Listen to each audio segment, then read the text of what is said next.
উচ্চারণ হয়, আগেই বললাম। তো ঘন্টা বাজলে বেদান্তে মন্ত্র উচ্চারণ হয় এবং এই প্রকারে ভগবানের সেবা সম্পাদিত হয়। এই জন্য একজন ভক্ত সেবা করাকালীন ঘন্টা বাদ্য বাজায়। ঘন্টার মুখটি ভগবানের সম্মুখে রাখতে হয়। যেখানে গরুরজি বিরাজ করছেন ঘন্টার মাথার উপরে, সেটি লক্ষ্য রাখবেন যেন প্রভুর সম্মুখে মুখোমুখি থাকে।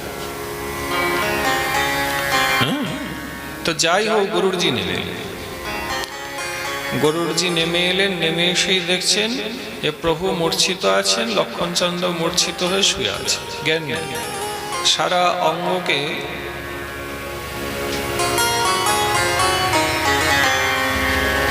সারা অঙ্গকে সর্পগুলি জড়িয়ে রেখেছে। গরুরজি দেখেই অবাক। তিনি চিন্তা করছেন ইনি পরব্রহ্ম, আর যিনি পাশে শুয়ে আছেন লক্ষণচন্দ্র, এনার একটি অংশে শেষ ভগবান পৃথিবীকে সরিষার দানার মতন ধারণ করেছেন। এত বড় তত্ত্ব। এমন কোন সর্পের শৃঙ্খলা আছে যে এই দুই তত্ত্বকে মূর্ছিত করতে পারে? গরুরজি গালে হাত দিয়ে চিন্তা করছে। হনুমানজি হাত জোড়ো করে কেঁদে কেঁদে বললেন, গরুরজি বিচার পরে হবে, আপনি কৃপা করে প্রভুর এই নাগপাশ বন্ধন থেকে প্রভুকে উদ্ধার করেন। তো গরুরজি বলছেন, হনুমানজি আমি এটাই ভাবছি, যার নামাভাসে জীব মুক্ত হয়ে যায়,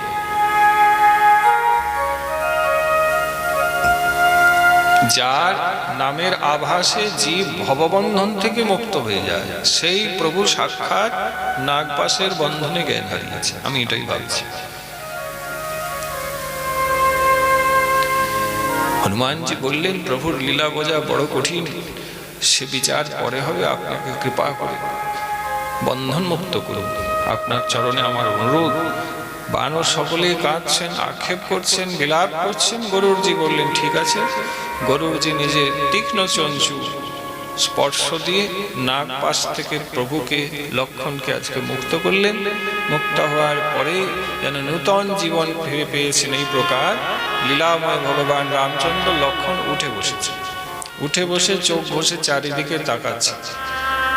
আর প্রভু রামচন্দ্র জিজ্ঞাসা করলেন, আরে আরে আরে, যুদ্ধ চলছিল, হঠাৎ করে আমি এখানে জ্ঞান হারিয়েছি, তোমরা এখানে দাঁড়িয়ে আছো অসহায়ের মতন, আমার হয়েছে কি? লক্ষণ বলছে, আমার কি হয়েছে? বলে, আপনারা এই ব্যাপার, আপনারা জ্ঞান হারিয়েছে। শুনলেন? গরুরজির মনে আরো শঙ্কা বাড়ল। গরুরজিকে দেখেই প্রভু রামচন্দ্র হেসে বলছেন, আরে গরুর, তুমি এসেছো? বলে, হ্যাঁ, আপনার সেবায় আমাকে ডেকে আনা হয়েছে প্রভু, আমি সুযোগ পেয়েছি একটু সেবা। প্রভু, আমার কিন্তু একটা প্রশ্ন আছে। বলে, কি প্রশ্ন?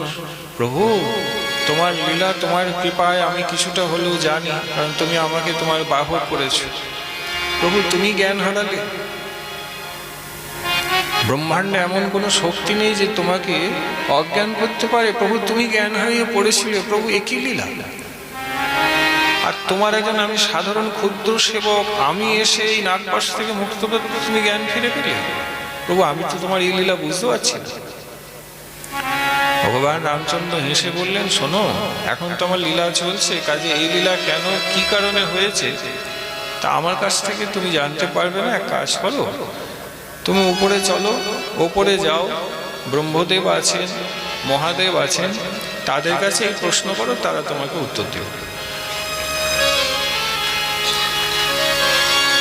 প্রভু রামচন্দ্র এটাও বিচার করে দেখলেন, গরুরের হোক না হোক খানিকটা কিন্তু অহংকার আছে, অহংকার আছে। ভগবান সকলের অন্তরটা জানেন তো, দেখতে পাচ্ছেন অহংকার আছে, তাই নিজে উত্তর দিলেন না। গরুরজি উপরে গেলেন, ব্রহ্মার কাছে গেলেন, জিজ্ঞাসা করবেন যে কি কারণে প্রভু এই প্রকার জ্ঞান হারিয়েছে, এর কি লীলা আমি বুঝতে পারছি না। ব্রহ্মদেব বললেন, দেখো গরুর, উত্তর আমি দিতে তো পারি, কিন্তু এর উত্তর আমার দেওয়াটা উপযুক্ত হবে না। তুমি এক কাজ করো, সর্বতত্ত্ব জ্ঞাতা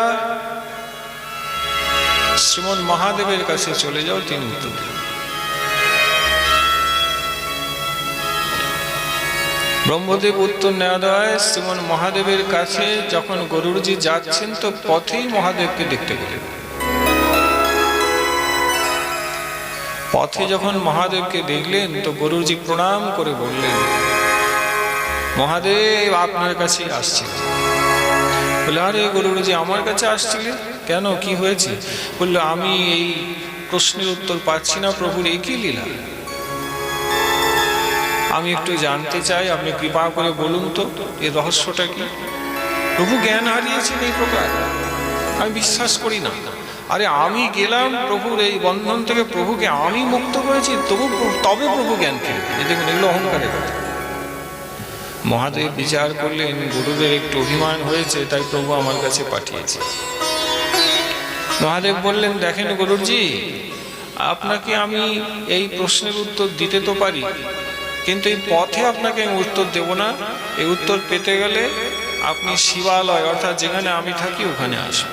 প্রেম সে আজ আজবার প্রশ্ন করছে, মহাদেব দাঁড়িয়েছিলেন ওখানে উত্তর দিতে পারতেন, নিজ ধামে ডাকলেন কেন?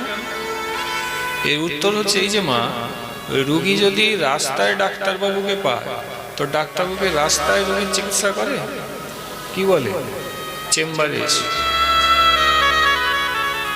তাই না? রাস্তায় ডাক্তারবাবুকে যদি বলো ডাক্তার আমার চিকিৎসা করে, বলে হবে না। রাস্তায় কি চিকিৎসা হয়? চেম্বারে এসে। মহাদেব দেখছেন গরুর রোগী, রোগ হয়েছে, কি রোগটা বুঝতে পারছো? যেখান থেকে শুরু করলাম, অহংকারের রোগ। কিসের রোগ হয়েছে?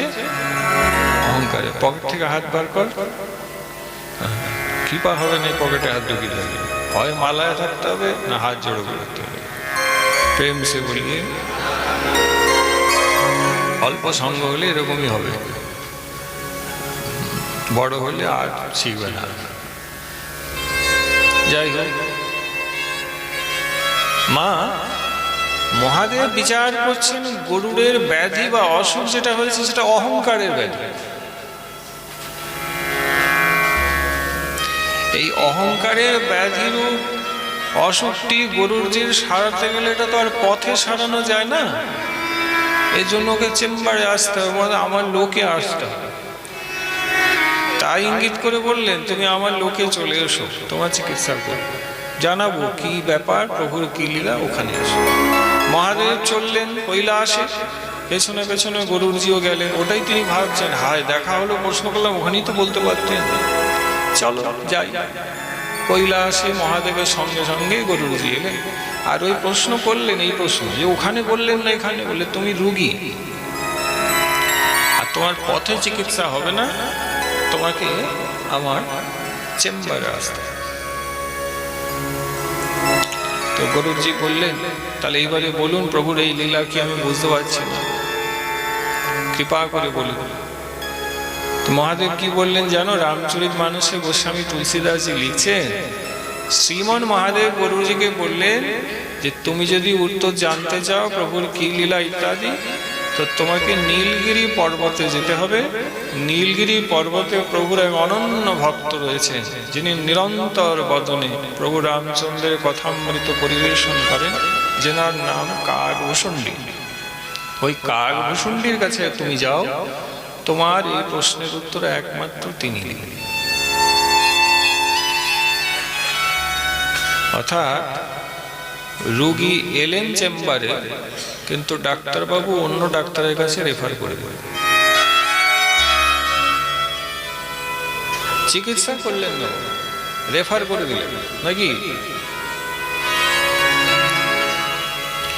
এখন প্রশ্ন এখানে গোস্বামীজিকে করা হলো, মহাদেব রেফার করলেন কেন, নিজে উত্তর দিলেন না কেন? বলে এই জন্য রেফার করলেন,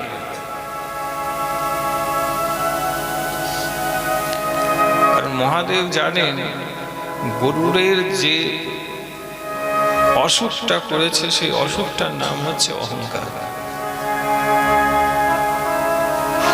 আর এই অহংকারকে নামাতে গেলে পক্ষীরাজ গরুড়কে কোনো নিকৃষ্ট পক্ষীর কাছে পাঠাতে হবে।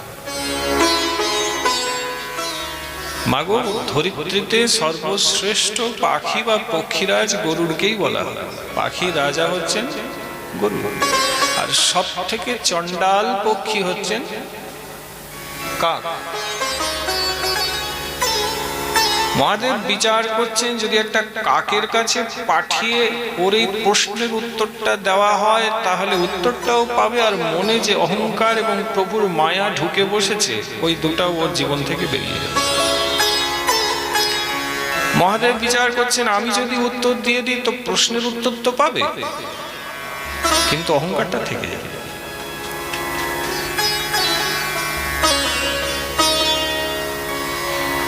কিন্তু যদি এমন কোন নিকৃষ্ট চণ্ডাল জাতীয় পক্ষীর কাছে পাঠিয়ে উত্তরটা দেওয়া হয় তাহলে উত্তরও পাওয়া যাবে এবং গরুড়ের মনের অহংকারটিও চলে যাবে।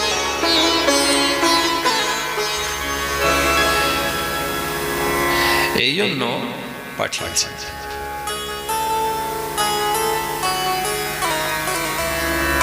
গরুড়জিকে মহাদেব আর তো কিছু বললেন না।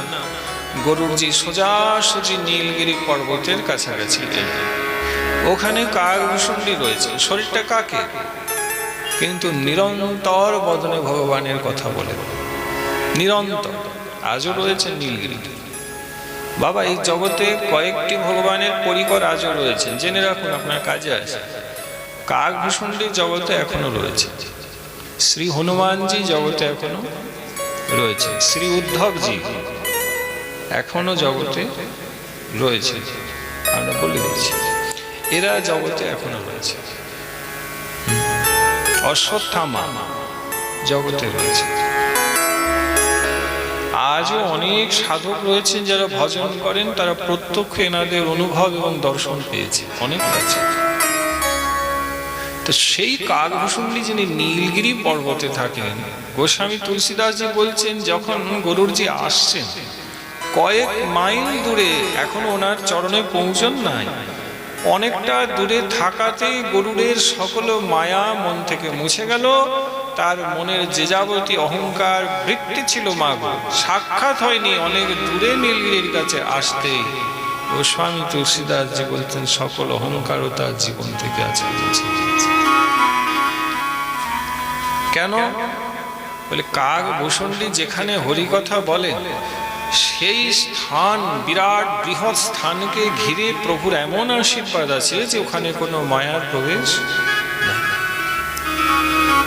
এত শক্তিশালী, এমন অচিন্ত ভগবত কৃপাধন্য তত্ত্বটি হচ্ছেন শ্রী কাকভূষুণ্ডী। বাবু, আমার কথা নয়, গোস্বামী তুলসীদাসজি তিনি পয়ারে লিখে দিয়েছেন যে আসার আগেই দেখছেন মায়া নাশ। তার উত্তর তিনি পেয়ে গেছেন বাবা সাক্ষাতের পূর্বেই। গরুড়জি বুঝতে পেরে গেছেন প্রভুর লীলার রহস্য কি, দেখা হয় না, তবু যাবেন কেন বলে, যার কাছাকাছি আসতে উত্তর পেয়ে গেলাম, তাহলে যদি তার কাছে গিয়ে বসি না জানি আরো কত কি আমি পাবো, তাহলে তো আরো কাছে যেতে হবে। কে সেই মহান? যখন খুব কাছে গেলেন মা দেখছেন কি জানো, কাকের শরীর, পূর্ণ কাক, উঁচু একটা স্থানে বিরাজ করছে, চারিদিকে দিব্য অপ্রাকৃত শাশ্বত আনন্দময় পরিবেশ, বিশেষ বিশেষ কিছু দিব্য সাধু বসে রয়েছেন, আর কাকের দেহ ধারণ করে উঁচু আসনে বসে তিনি প্রভুর কথামৃত পরিবেশন করছেন। আর ওই স্থানে কোথাও মায়ার কোনো অধিকার নেই। গুরুজি এসে যখন দেখলেন তেনারও পাখির শরীর, বিরাট দেহ, তিনি পার্শ্বদ ভগবান, তিনি দেখছেন হায় হায় হায়, ইনি বলে, ইনি তো কাকভূষুণ্ডী। ওহো, মহাদেব এনার কাছেই পাঠালেন? বলে হ্যাঁ, ইনি তো ওরই কথা বলেন, আমরা তো এনার বদনেই শুনি, অনেক দূর থেকে ছুটে আসি। বলে, যে মহাদেব পাঠিয়েছেন আপনাকে, আপনাকে একটা কথা বলবো? বলে বলুন। বলে, মহাদেবও এখানে হরিকথা শুনতে আসে। তাই নাকি? বলে বলে তা তো হবে। হরিকথার বিশ্রাম হলো, গরুড়জি কাকভূষুণ্ডীকে নিয়ে বসলেন, সকল বার্তা জানালেন যে আমার আসার কারণ কি। আর কাকভূষুণ্ডীকে প্রণাম করে গরুড়জি বললেন, উত্তর তো পরে নেব, কৃপা করে যদি আগে আমাকে জানান আপনার কাকের শরীরটা কি করে হলো। আপনি এত সুন্দর হরিকথা বলেন, মনুষ্য শরীর আপনার নেই, দেবতাদের শরীর আপনার নেই, আপনি নীলগিরি পর্বতে একটা কাকের শরীর ধারণ করে রয়েছেন। কাক তো নিকৃষ্ট পক্ষী জাত, তা আপনি এই প্রকার কেন হলেন? রহস্য কি যদি কৃপা করে একটু বলেন। মহাদেব এই জন্যই পাঠিয়েছিলেন। এখন মজার খেলাটা দেখুন, অহংকার হয়েছে গরুদেব, প্রভুর লীলা সে বুঝতে পারে আর মনে করছে আমি গিয়ে প্রভুকে আজকে উদ্ধার করেছি, ওই যে নাগপাশ বন্ধন থেকে মুক্ত করেছি, এটা অহংকার, আমি উদ্ধার করব। তো প্রশ্নটা উল্টো করেছে, সে প্রশ্ন তো সমাধান আগেই হয়ে গেছে, এখন প্রশ্ন করছে আপনি কাক হয়ে কেন রয়েছে। তোমার কাক ভূষণ দিয়ে এবার উত্তর দিচ্ছে, অদ্ভুত প্রসঙ্গ, অদ্ভুত। বলছে গুরুজি আপনি প্রশ্ন করছেন আমার কাকের শরীর কেন, আমি কেন কাক হয়ে এখানে রয়েছি, কি কারণে এখানে ভগবানের কথা আমি বলি, আমার আগের পূর্বজন্মের বৃত্তান্ত আপনি জানতে চাইছেন তো? বলে হ্যাঁ, একটু যদি কৃপা করে বলে, আমরাও জানতে চাইছি। তোমার কাক ভূষণী বলছেন, মন দিয়ে শোন। বলছেন বহু আগের জন্মে আমার অযোধ্যাতে জন্ম হয়েছে। অযোধ্যা হচ্ছে প্রভুর ধাম। মা গো, ওপরে যে ধাম আছে, ওপরের ধাম কিন্তু এই মৃত্যু লোকেও রয়েছে। যেমন ওপরে যে বৈকুণ্ঠ নারায়ণের ধাম আছে, সেই বৈকুণ্ঠ নারায়ণের যে ধাম সেটা মৃত্যুলোকে 3 জায়গায় রয়েছে। কত জায়গায়? 3 জায়গায়। কোথায় কোথায় জেনে নিন। বদ্রীনাথ অনেকেই যায়, আর রঙ্গনাথ, ভারত ভূমি মানে সারা পৃথিবীর আমাদের ধর্মের সব থেকে ঐশ্বর্যময় মন্দির হচ্ছে শ্রী রঙ্গনাথ, ওখানে নারায়ণ আছে। আর তিরুপতি বালাজি, মনে থাকবে। এই যে তিরুপতি বালাজি, রঙ্গনাথ, বদ্রীনাথ, এই 3 স্থানে যারা যায় তারা সত্য সত্য বৈকুণ্ঠ গমন করে। বৈকুণ্ঠ ধামের ওপরে যে প্রভুর ধাম হচ্ছে তার নাম হচ্ছে সাকেত ধাম। সাকেত ধাম কার জানো? প্রভু রামচন্দ্রের ধামের নাম হলো সাকেত। ওপরে প্রভু রামচন্দ্রের সাকেত ধাম, সেটা মৃত্যু লোকে এখানেও রয়েছে, চিন্ময় ধাম, যাতে আমরা যাই, গিয়ে দর্শন করে কৃপা লাভ করতে পারি, এই জন্যই মৃত্যু লোকে রয়েছে। 3 জায়গায় রয়েছে। প্রথম তো বলল অযোধ্যা,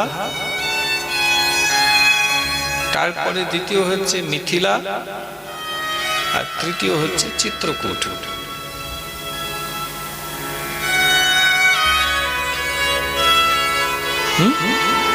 একইভাবে সাকেত ধামেরও ওপরে, মানে বৈকুণ্ঠ ধামের থেকে 50 কোটি যোজন মাইল উপরে সর্বোপরি যে ধাম, সেই ধামের নাম হচ্ছে গোলক ধাম। আর গোলক ধাম কার ধাম? সবাই জানে, রাধা কৃষ্ণের ধামের নাম হলো গোলক ধাম। গোলক ধামও মা মৃত্যুলোকে 3 স্থানে রয়েছে। কোথায় কোথায়? শ্রী বৃন্দাবন, শ্রী নবদ্বীপ, শ্রী নীলাচল।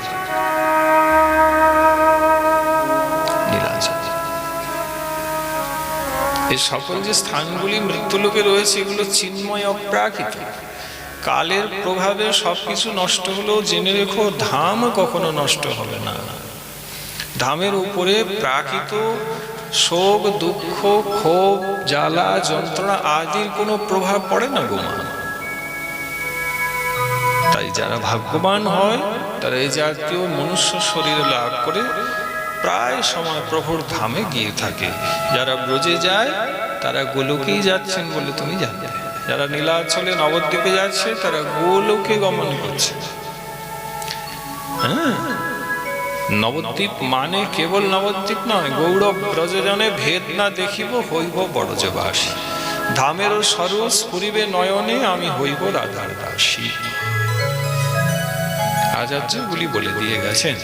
তা আমাদের তো মহাজনের পথে চলতে হবে। আপনার আমার সকলের গোবিন্দচরণ প্রাপ্তির উপায় হচ্ছে মহাজনের পথ। আর মহাজনের কথাগুলি শাস্ত্রে লেখা রয়েছে, উহা ভালো করে বুঝে কায় মনোবাক্যে হৃদয়ে ধারণ করে যদি কেউ অক্ষতভাবে পালন করে জীবনটা অতিবাহিত করে, তাহলে সে ভজন পথে আছে, তার ভজন সমৃদ্ধ হবে এবং যাওয়ার বেলায় প্রভুর নাম নিয়ে সে প্রভুর ধাম লাভ করবে। মনে রেখো, এছাড়া অন্য কোনো উপায় নেই। খেয়াল খুশি স্বেচ্ছাচারীর মতন চলে যদি তুমি মনে করছো আমিও ভজন করছি, প্রভুর ধাম আমি লাভ করব, প্রভুর কৃপা লাভ করব, তোমার এই সকল ভাবনা কেবল দুর্বাসনা, কেবল মিথ্যা, এর মধ্যে কিছু প্রাপ্তি হবে না। তো মা কাকভূষণজি বলছেন, বহু জন্ম আগে গরুড়জি আমার জন্ম অযোধ্যায় হয়েছে। প্রেম সে বলি, তখন আমার জন্ম অযোধ্যায় হয়, আমি প্রভুর ধামে জন্মগ্রহণ করি। আর প্রভুর ধামে যখন জন্মগ্রহণ করি, কিন্তু সেই ধামে থাকলেও ভগবান রামচন্দ্রের প্রতি আমার কোনো ভক্তি ছিল না। ভক্তি ছিল। কে বলছেন? কাকভূষণজি। কাকে বলছেন? গরুজি। আমার ভক্তি ছিল না। অনেকেই রাম রাম রাম রাম রাম রাম জপ করতো, কিন্তু আমার ভালো লাগতো না। আমি এমনি অযোধ্যায় ছিলাম। হঠাৎ করে গরুজি থাকতে থাকতে অযোধ্যায় ভয়ঙ্কর ভয়ঙ্কর একটা অনাবৃষ্টির সময়, যেখানে চাষবাস আর নেই, মানে খরা নামলো, খরা। সেই খরায় হাহাকার করে গেল, পশু পাখি সব জীবন হারিয়েছে, মানুষ ঘরদুয়ার ছেড়ে সবাই যে যার জীবনের তাগিদে পালিয়েছে। গরুজি তখন আমিও অযোধ্যা ছেড়ে উজ্জয়ন চলে গেল। উজ্জয়ন ভারতবর্ষে আছে। উজ্জয়ন হচ্ছে বাবা ভোলানাথের স্থান।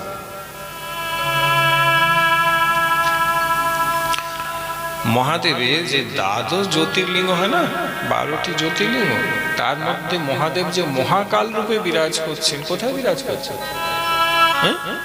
উজ্জয়িন। উজ্জয়িনের পরিচয় ভাগবতেও আছে।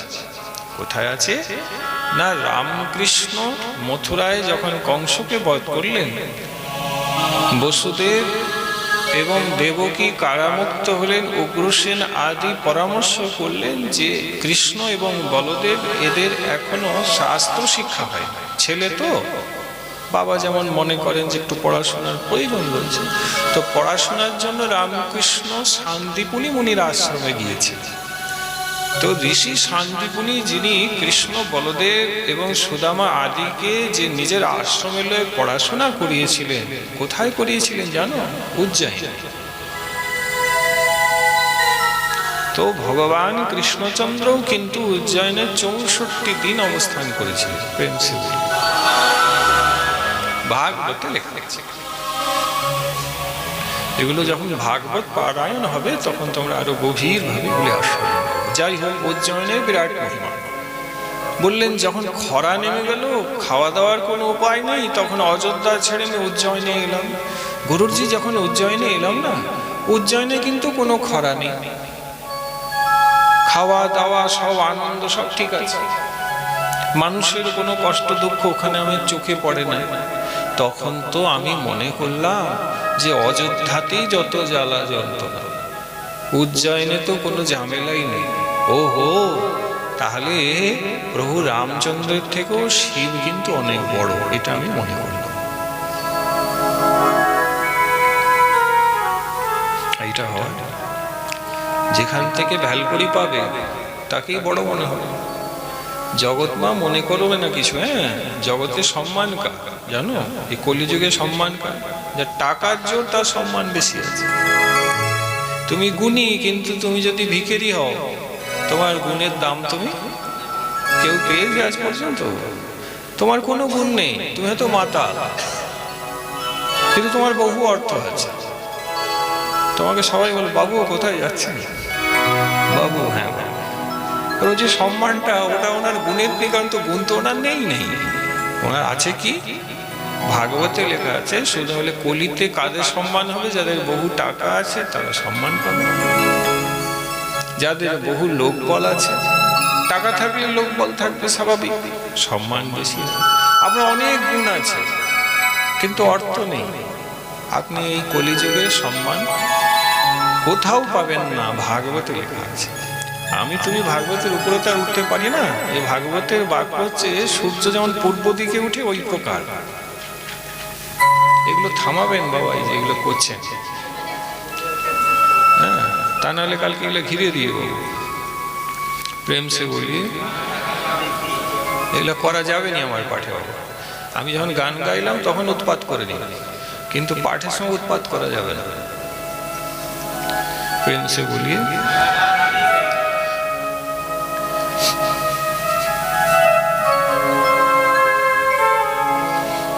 তো বাবা দেখেন, কাকভূষণী বলছেন আমারও তখন মনে হলো যে মহাদেব কিন্তু প্রভু রামচন্দ্র থেকে অনেক বড়।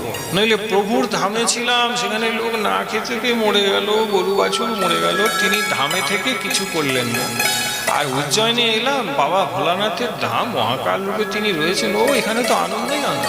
ধর প্রভু রামচন্দ্র কিছুই নয়, মহাদেবী সব। শাস্ত্র বলছে এই ভাবনাটা কিন্তু অত্যন্ত অপরাধজনক।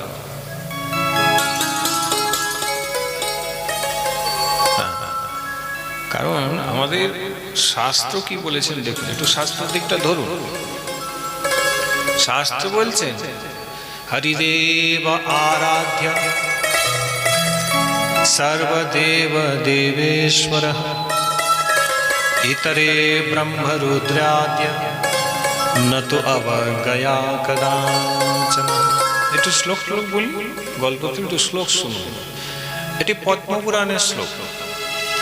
এর অর্থ হচ্ছে হরিদেব আরাধ্য সর্বদেব দেবেশ্বর।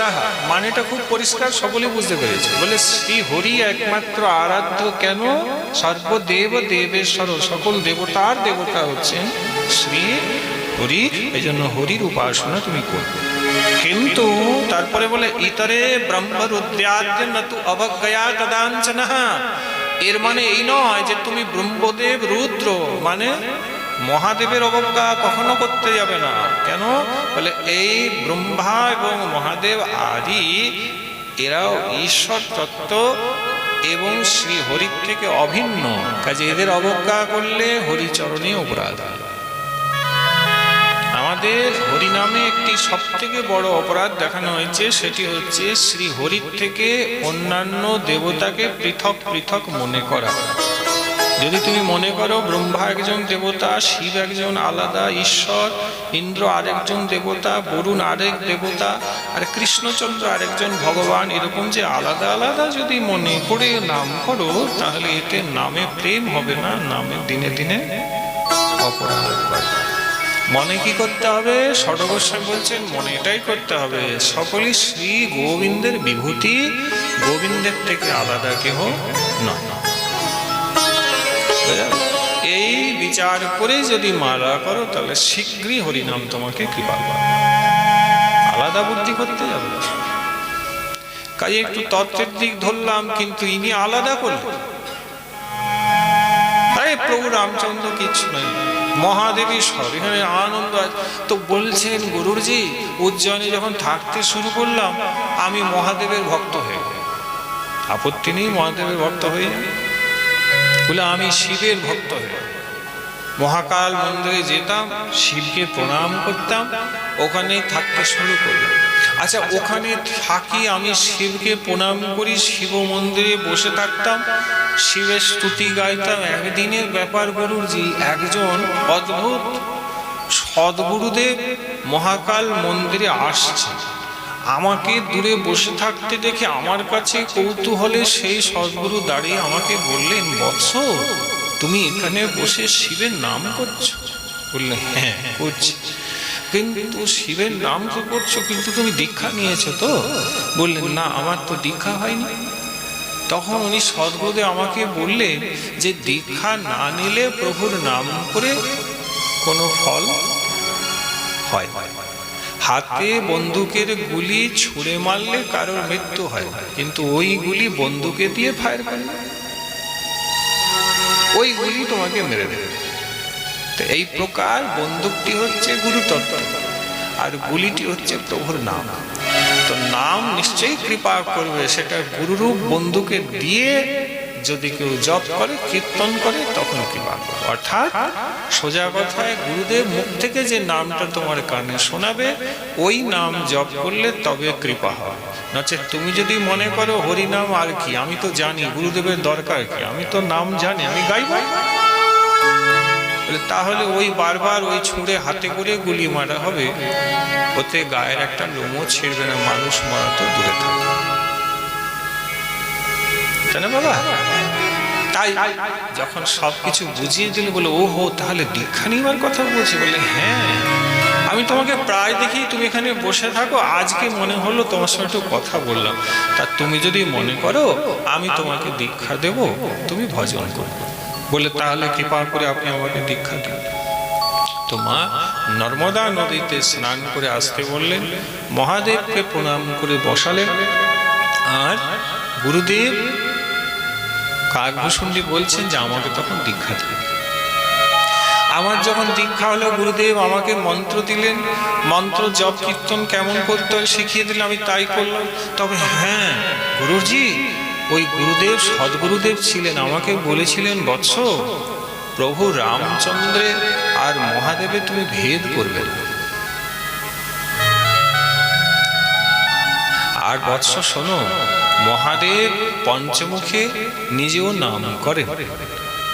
বলে নাম করেন? বলে হ্যাঁ আমি তো জানি মহাদেব ঈশ্বর, আমরা তার নাম করছি শিব শিব শিব, তিনি আবার কার নাম করেন? বলে শোনো, তিনি পঞ্চমুখে প্রভু রামের নাম। রমে রমেতি রমেতি রমে রামে মনোরমে সহস্রনামাভিস্তুল্যম রাম নাম বরানন। এই শ্লোকটি মহাদেব বলেছে। কৈলাসে মহাদেব বলছেন সহস্রনামাভিস্তুল্যম রাম নাম বরানন। যত নাম আছে মানে বিষ্ণু সহস্র নাম, এক বিষ্ণু সহস্র নাম, এক সহস্র বিষ্ণু নাম গাইলে আর একবার বদনে রাম বললে একই ফল হয়। এই ঘটনা কি জানো না? পার্বতী মানে গৌরী দেবীকে নিয়ে শিব কৈলাসে ছিলেন। একদিন অগস্ত্যজির কাছে উৎসব আছে, যেতে হবে। মহাদেব রেডি, যাবেন, প্রস্তুত হয়েছে। গৌরী দেবীকে বলছেন আরে চলো, দেরি হয়ে যাচ্ছে। গৌরী দেবী বলছেন আমি কি করে যাব, আমার তো বিষ্ণু সহস্রনাম পড়ে যাওয়ার কথা, ওটা আমি নিয়ম করেছি, আমার এখনো পড়া হয়নি, সময় লাগবে। তখন মহাদেব হেসে বললেন ও তো অনেক সময় লাগবে দেবী, শোনো ওটা আর করার দরকার নেই, তুমি একবার বদনে বলো রাম। গৌরী দেবী প্রশ্ন করলেন একবার রাম বললে কি আর বিষ্ণু সহস্রনাম পড়া হবে? বলে শোনো, এই কথাটাই বলেছে, রমে রমেতি রমেতি রম রামে মনোরমে সহস্রনামাভিস্ততুল্যং রাম নাম পরানন। দেখো দেবী, এক সহস্র বিষ্ণু নাম পড়ার একবার বদনে রাম নাম বলা একই ফল দেয়। তখন দেবী বুঝতে পারলেন ওহো সত্যি, কেন যে আমার স্বামীকে পরম বৈষ্ণব বলে সেটা আজ আমি জানি, এত ভজনের রহস্য তো আমার জানা। তো পার্বতী তখন একবার রাম বলে দিব্যি মহাদেবের সাথে গেলেন এবং সাধু সঙ্গ করলেন, মহোৎসবে আনন্দ করলেন, প্রভুর নাম শুনলেন। তাই মাগো, আবার পুরাণে বলা আছে ত্রাবিতা তু রামস্য যৎফলং একাবৃত্তা কৃষ্ণস্য তদ নামং প্রযচ্ছতি। মানে তিনবার রাম রাম রাম বললে যে ফল হয়, একবার কৃষ্ণ বললে সেই ফল। তাহলে অঙ্কটা কি দাঁড়ালো? 3 সহস্র বিষ্ণু নাম নিলে যে ফল হয়, ভাগ্যবান কোন ভক্ত যদি একবার বদনে কৃষ্ণ বলে তাহলে 3 সহস্র বিষ্ণু নামের ফল সে অনায়াসে লাভ করে। এটাই হরে কৃষ্ণ হরে কৃষ্ণ হরে কৃষ্ণ কৃষ্ণ হরে হরে রাম হরে রাম। বোঝা গেল? এই যে তুমি কৃষ্ণ বলছো, দেখছো তো পুরাণে লেখা আছে, এই সকল মহাদেব বলছে। তো গুরুদেব বললেন শোন, পঞ্চমুখে শিব কিন্তু প্রভু রামচন্দ্রের নাম করে। তবু আমি গুরুজি, আমি গুরুদেবের বাক্যকে মর্যাদা দিই নাই, আমি গুরু বাক্যকে বিশ্বাস করি নাই। মন্ত্র নিয়েছি, আমি বলি দূর হতে পারে, আমি তো অযোধ্যায় ছিলাম, সেখানে তো প্রভু কিছুই করলেন না, এমন খরা নয়। আমি মানি না, আমি শুধু মহাদেবকেই মানি। গুরুদেব তো বললেন যে প্রভু রামচন্দ্র শিবেরও ঈশ্বর, কিন্তু আমি তা না মেনেই উজ্জয়িনেই থাকলাম, আর আমি শিবের মন্ত্রই জপ করে গেলাম। কিন্তু দীক্ষার পরে আমার ভজনে উন্নতি হওয়ার কথা, কিন্তু আমার নিজের আরো অবনতি হয়ে গেল। গুরুজি বললেন, আর কি অবনতি হলো আপনার? বলে, অবনতি হলো এই যে শিবের ধামে থেকে তখন শিবের বন্দনা তো করতাম, কিন্তু দীক্ষার পরে এবার আমি শিবের স্তুতি করছি আর প্রভু রামচন্দ্রের নিন্দা করছি। মানে এটা যোগ হয়ে গেল। মানে আগে নিন্দাটা করতাম, দীক্ষার পরে নিন্দাটা যোগ অ্যাড হয়ে গেল, যোগ হয়ে গেল। একটু মন দিয়ে শুনবেন। নিন্দা বলে, হ্যাঁ আমি নিন্দা করতে বললো, আমি এবার নিন্দা করতে শুরু করলাম। তারপরে আমার আরো পতন হয়ে গেল। গুরুজি বলছেন, আপনার মহিমা শুনতে এলো, আপনি তো শুধু নিজের পতনের কথা বলে। হ্যাঁ, আমার জীবনটা আগে এরকমই ছিল, তারপরে এখন এই অবস্থা। আপনি তো প্রশ্ন করলেন আমার কাকের শরীর কেন, আমি তারই উত্তর দিচ্ছি। আরো পতন মানে আর কি করলেন? বলে, দেখুন শিবের স্তুতি করি, প্রভু রামচন্দ্রের নিন্দা করি, যাকে দেখি নিন্দা করি। আরো একটা হয়ে গেল নিন্দা। কি? বলে, আমি গুরুদেবেরও নিন্দা করতে শুরু করি। বলে, গুরুদেবের নিন্দা আবার আপনি কেন? বলে, ওই যে বললেন রামচন্দ্রের নাম করবি, রাম শিবেরও ঈশ্বর, এটা মনে রাখবি। এই যে কথা আমাকে গুরুদেব বলেছেন, আমি মানি না। আমি মনে করলাম আমার গুরুদেব হচ্ছেন একজন অজ্ঞ ব্যক্তি, কিছু জানি না।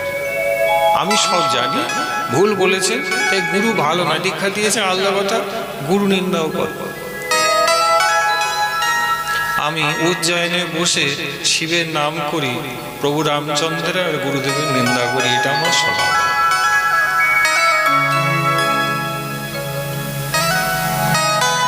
আচ্ছা, তারপর বলে, তারপরে এরকমই চলতে লাগলো। একদিনের কথা, উজ্জয়নে মহাদেবের মন্দিরের কাছে রয়েছি আর মহাদেবের স্তুতি গাইছি। সেদিনও আমার ওই গুরুদেব মন্দিরে মহাদেবকে দর্শন করতে আসছে।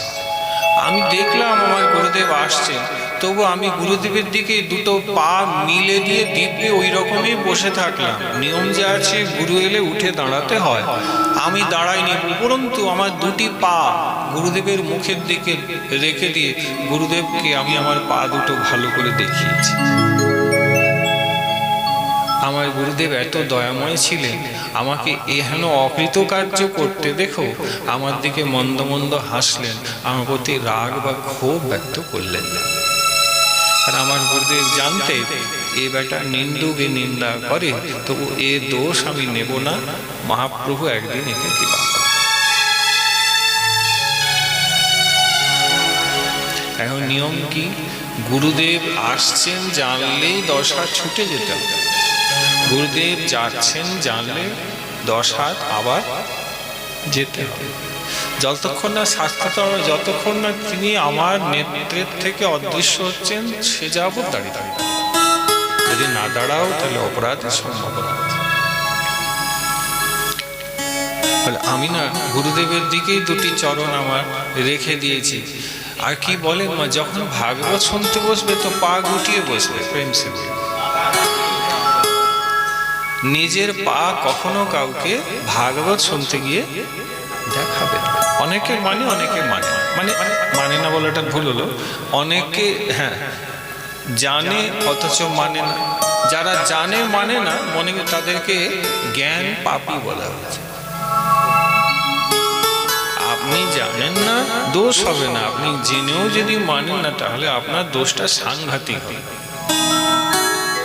এবারে আপনি যদি বলেন, বাবা আপনি তো বলছেন ভালো, আমার বয়স হয়ে গেছে, আমার পায়ে বড় কষ্ট, আমি কি করে গুটিয়ে বসবো বলুন তো, পাটা তো আমাকে মিলতেই হবে। বলে, হ্যাঁ মিলুন। সেক্ষেত্রে কি করবেন? পাটা লম্বা করে মিললে ভাগবতের দিকে মিলবেন না, ঠাকুরের দিকে মিললেন না, এমন দিকে মিলবেন যেখানে ঠাকুর দেবতা ভাগবতা দিনে দিয়ে ওর উপরে একটা চাদর দিয়ে দিন, চাপা। মোট কথা পাটা দেখাবেন না। পুরাণ বলছে যদি তোমার পা কেউ দেখে না, তাহলে কি হয়? তোমার সকল পুণ্য নাশ হয়ে যাবে। তো তুমি যে ধরো কিছু ভালো কাজ এই জীবনে করেছো, ওই যে পাটা দেখালে তোমার সকল ভালো জীবন থেকে চলে গেল, তাহলে বলো তা তুমি যে মানে আমি যে পা দেখাই এটি কি কোনো লাভ হচ্ছে? আমার একটু খাটাখাটনির যে পুণ্যি, একটু যে হয়তো নাম করলাম, একটু আর্নি করলাম বা একটু কিছু ভালো করলাম, ওটা তো চলে গেল। আসলে বিবেকটা আমাদের এখনো আসেইনি। টাকা 500 টাকা যদি দিতে হয় তখন বুঝি হিসাব পাই টু পাই যে চলে গেল 500, কিন্তু যে পুণ্যটা চলে যাচ্ছে কোনো ভুরুক্ষেপ নেই। বলছেন বলুন, তাতে কি যায় আসে? আমি আজ শুনছি, কালকে ঠিক পা বের করে বসতে হবে। করবেন না এই কাজ। এমনিতেও যারা বৈষ্ণব তাদের পা আড়াল রাখতে, পা আড়াল রাখতে। একজন সাধক তোমার চরণের দিকেই দেখবেন, এটি তার ভজনের আদর্শ হবে। আমরা এই 4-5 দিন আগে পাঠ করলাম ওই বৃন্দাবন গোপাল মন্দিরে, সনাতন গোস্বামী পাদ যখন মাধুকরী করতে ব্রজবাসী মাইয়ার ঘরে যেতে, তো মাইয়ার চরণ ব্যাটি রেখে নিজের নেত্রোদ্বয়কে আর উপরে তুলতেন না। তো ওনারা তো আচার্য, আমাদেরকে শিখিয়ে দিই। আমরা এই কথা বলেছি, যতদূর বাবু পারবি মাথাটা নিচের দিকে রাখবি, তুলবি না। যদি মাথা নিচে রাখিস তো মায়া ধরবে না, আর যদি মাথা তুলে দিয়েছিস তাহলে মায়া ধরবেই, তুমি ছাড়াতে পারবে না। ইহারে করিয়া জয় ছাড়ানো না যা। চেষ্টা করবে, একদিনে কেউ পেরে ওঠে না, এই জন্য সাধন বলা হয়। চেষ্টা করবে, করতে করতে করতে করতে দেখবে অভ্যাস হবে। সিদ্ধ জগন্নাথ দাস বাবা নবদ্বীপে সিদ্ধ হলেন, তেনার ঘাড় এইরকম, আজও ছবি আছে। কেন এই প্রকার? তিনি জীবনে নিজের ঘাড় তুলেন না, সব সময় এরকমই রেখেছিলেন বলে ঘাড়টা নেমে গেছে। সিদ্ধ গৌর কিশোর দাস বাবা নবদ্বীপে, উনিও এই ছবি দেখবে বুঝবে, ওনারা মাথা তুলতেন। আমরা তো এটাই আস্বাদন করছি যে গরুরজির অহংকার হয়েছে। অহংকার মানে মাথা উঠেছে, আর নম্রতা বিনম্রতা দৈন্য মানে মাথা নত হয়েছে। আজকের প্রসঙ্গ মাথাটা আমার নত করে দেবে। ভজন পরে হবে, আগে মাথা নত করতে শিখো। মাথা উঁচু হলেই অহংকার। তো ভজন করা এত সোজা নয়, কঠিন আছে বলে। তারপর গুরুদেবকে আমি নিজের পা দেখালাম, কিন্তু গুরুদেব মনে কিছু করলেন না। তিনি দয়াময় ছিলেন, তিনি মন্দিরে প্রবেশ করে গেলেন। আমি ওই রকমই বসে থাকলাম। আর প্রবেশ তো গুরুদেব করে গেলে বলে আমি এত নরাধম ছিলাম যে গুরুদেবকে পা দুটি দেখিয়েছি, তারপরে গুরুদেবের আমি নিন্দা করতেও শুরু করেছি। মানে আমার লজ্জা তো হয়নি, উপরন্তু পাল্টা নিন্দা করছে। বলে রামের কথা বলে, রাম ভক্তি করতে বলে, রাম আমার কিসের ঈশ্বর হলো, মহাদেব ঈশ্বর, এ গুরু নাকি, এ গুরু নয়, এইরকম নিন্দা করতে শুরু করে। যখন আমি নিন্দা করছিলাম, আগেও তো করেছি, সেদিন বাবা ভোলানাথ মানে মহাকাল মহাদেবের আর নিন্দা সহ্য হলো না। তিনি আর নিন্দা সহ্য করতে না পেরে মন্দির থেকেই বিকট স্বরে ক্রোধে অগ্নি শর্মা হয়ে মহাদেব চিৎকার করে বলতে লাগলেন, রে মূর্খ,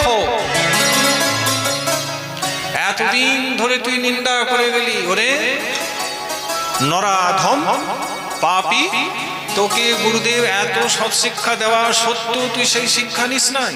হ্যাঁ, গুরুদেব আসছেন তবু পা দুটো মিলে রেখেছে, সত্য ঘটনা।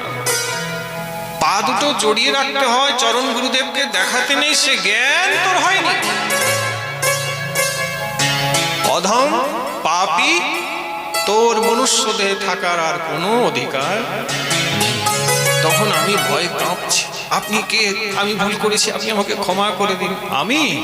ওরে যার নাম গান গাইছিস আমি সেই, মানে আমি নীলকণ্ঠ মহাদেব, আমার ভুল হয়ে গেছে, আপনি আমাকে ক্ষমা করুন। বলে তুই ক্ষমার যোগ্য নয়, তুই দীর্ঘকাল নিন্দা করেছিস, নিন্দাতে তোর প্রচুর অপরাধ হয়েছে, আজকে অপরাধের সমুচিত দণ্ড তুই ভোগ কর। যখন মহাদেব তাকে শাস্তি দিবেন, অভিসম্পাত করতে চলেছেন, আশ্চর্য হবে। কার ভূষণ্ডী গুরুজিকে বলছেন, জানেন তখন আমার চোখে জল এসে গেছে, আমার হৃদয় অনুতাপে ভরে গিয়েছে। কেন জানেন? বলে কেন? আমি দেখছি যে গুরুদেবের চরণে আমি এতদিন অপরাধ করেছি, যাকে চরণ পা দেখিয়েছি, সেই গুরুদেব অশ্রু ফেলে মহাদেবের কাছে হাত জোড়ো করে আমার হয়ে ক্ষমা ভিক্ষা চাইছে।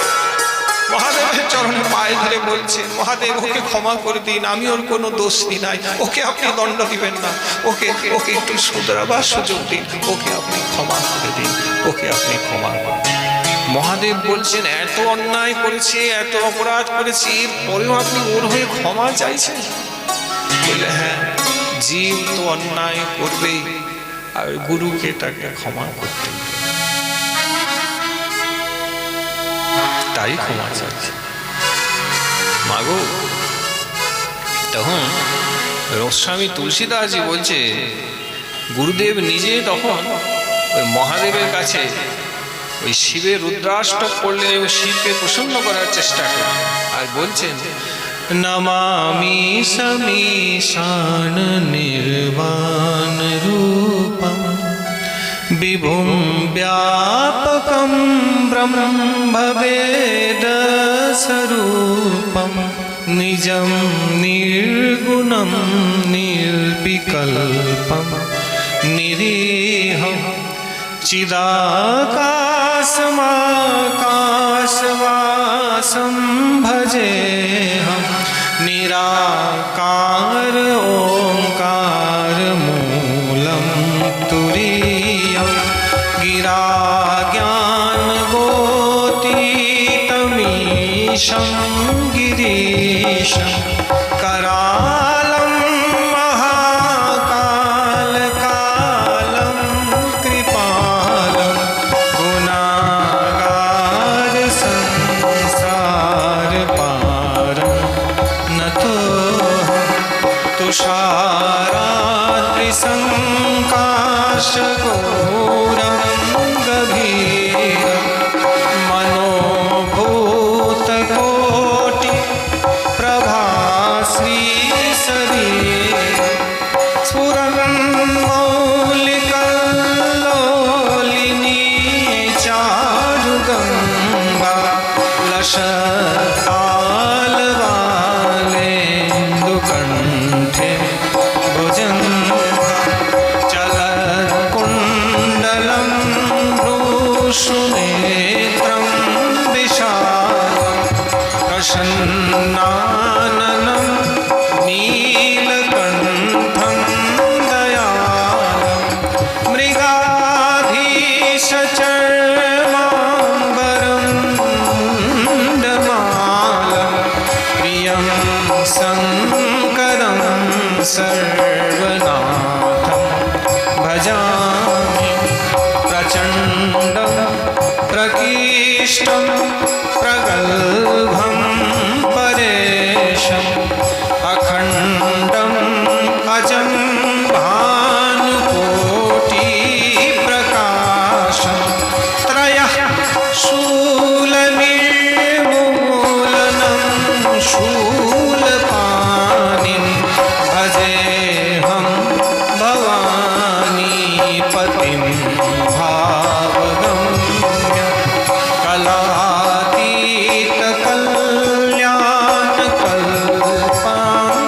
कलातीतकल्याणकल्पान्तराकारि सदा सज्जनानन्ददाता पुरारि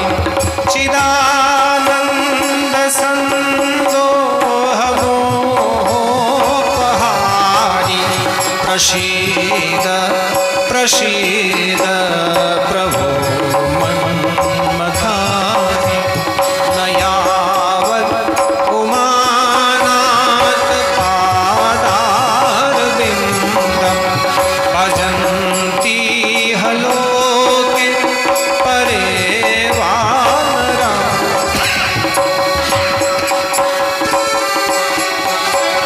न तावत् सुखं शान्ति सन्तापनाशं प्रसीद प्रभो सर्वभूताधिवासं न जानामि योगं जपं नैव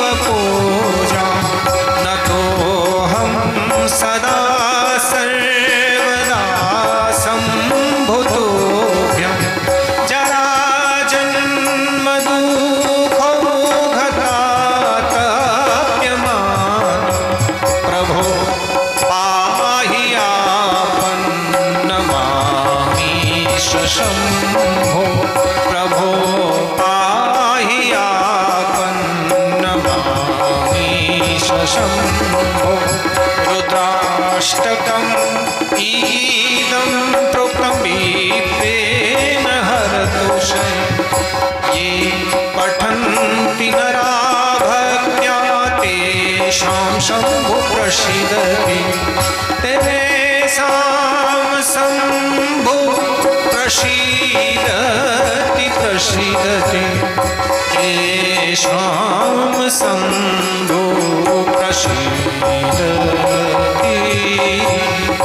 तेषां शम्भो प्रसीदति शिवं शिव शिव शिवं शिव शिव शिवं शिव शिव शिवं शिव शिव दयालु दयानिधि शिवं शिवं शिव शिवं शिव शिवं शिवं शिव शिव नमामि समीशाननिर्वाणरूपं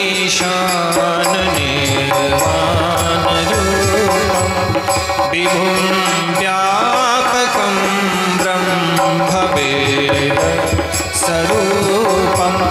निजं निर्गुणं निर्विकल्पं निरीहं चिदाकाशमाकाशवासं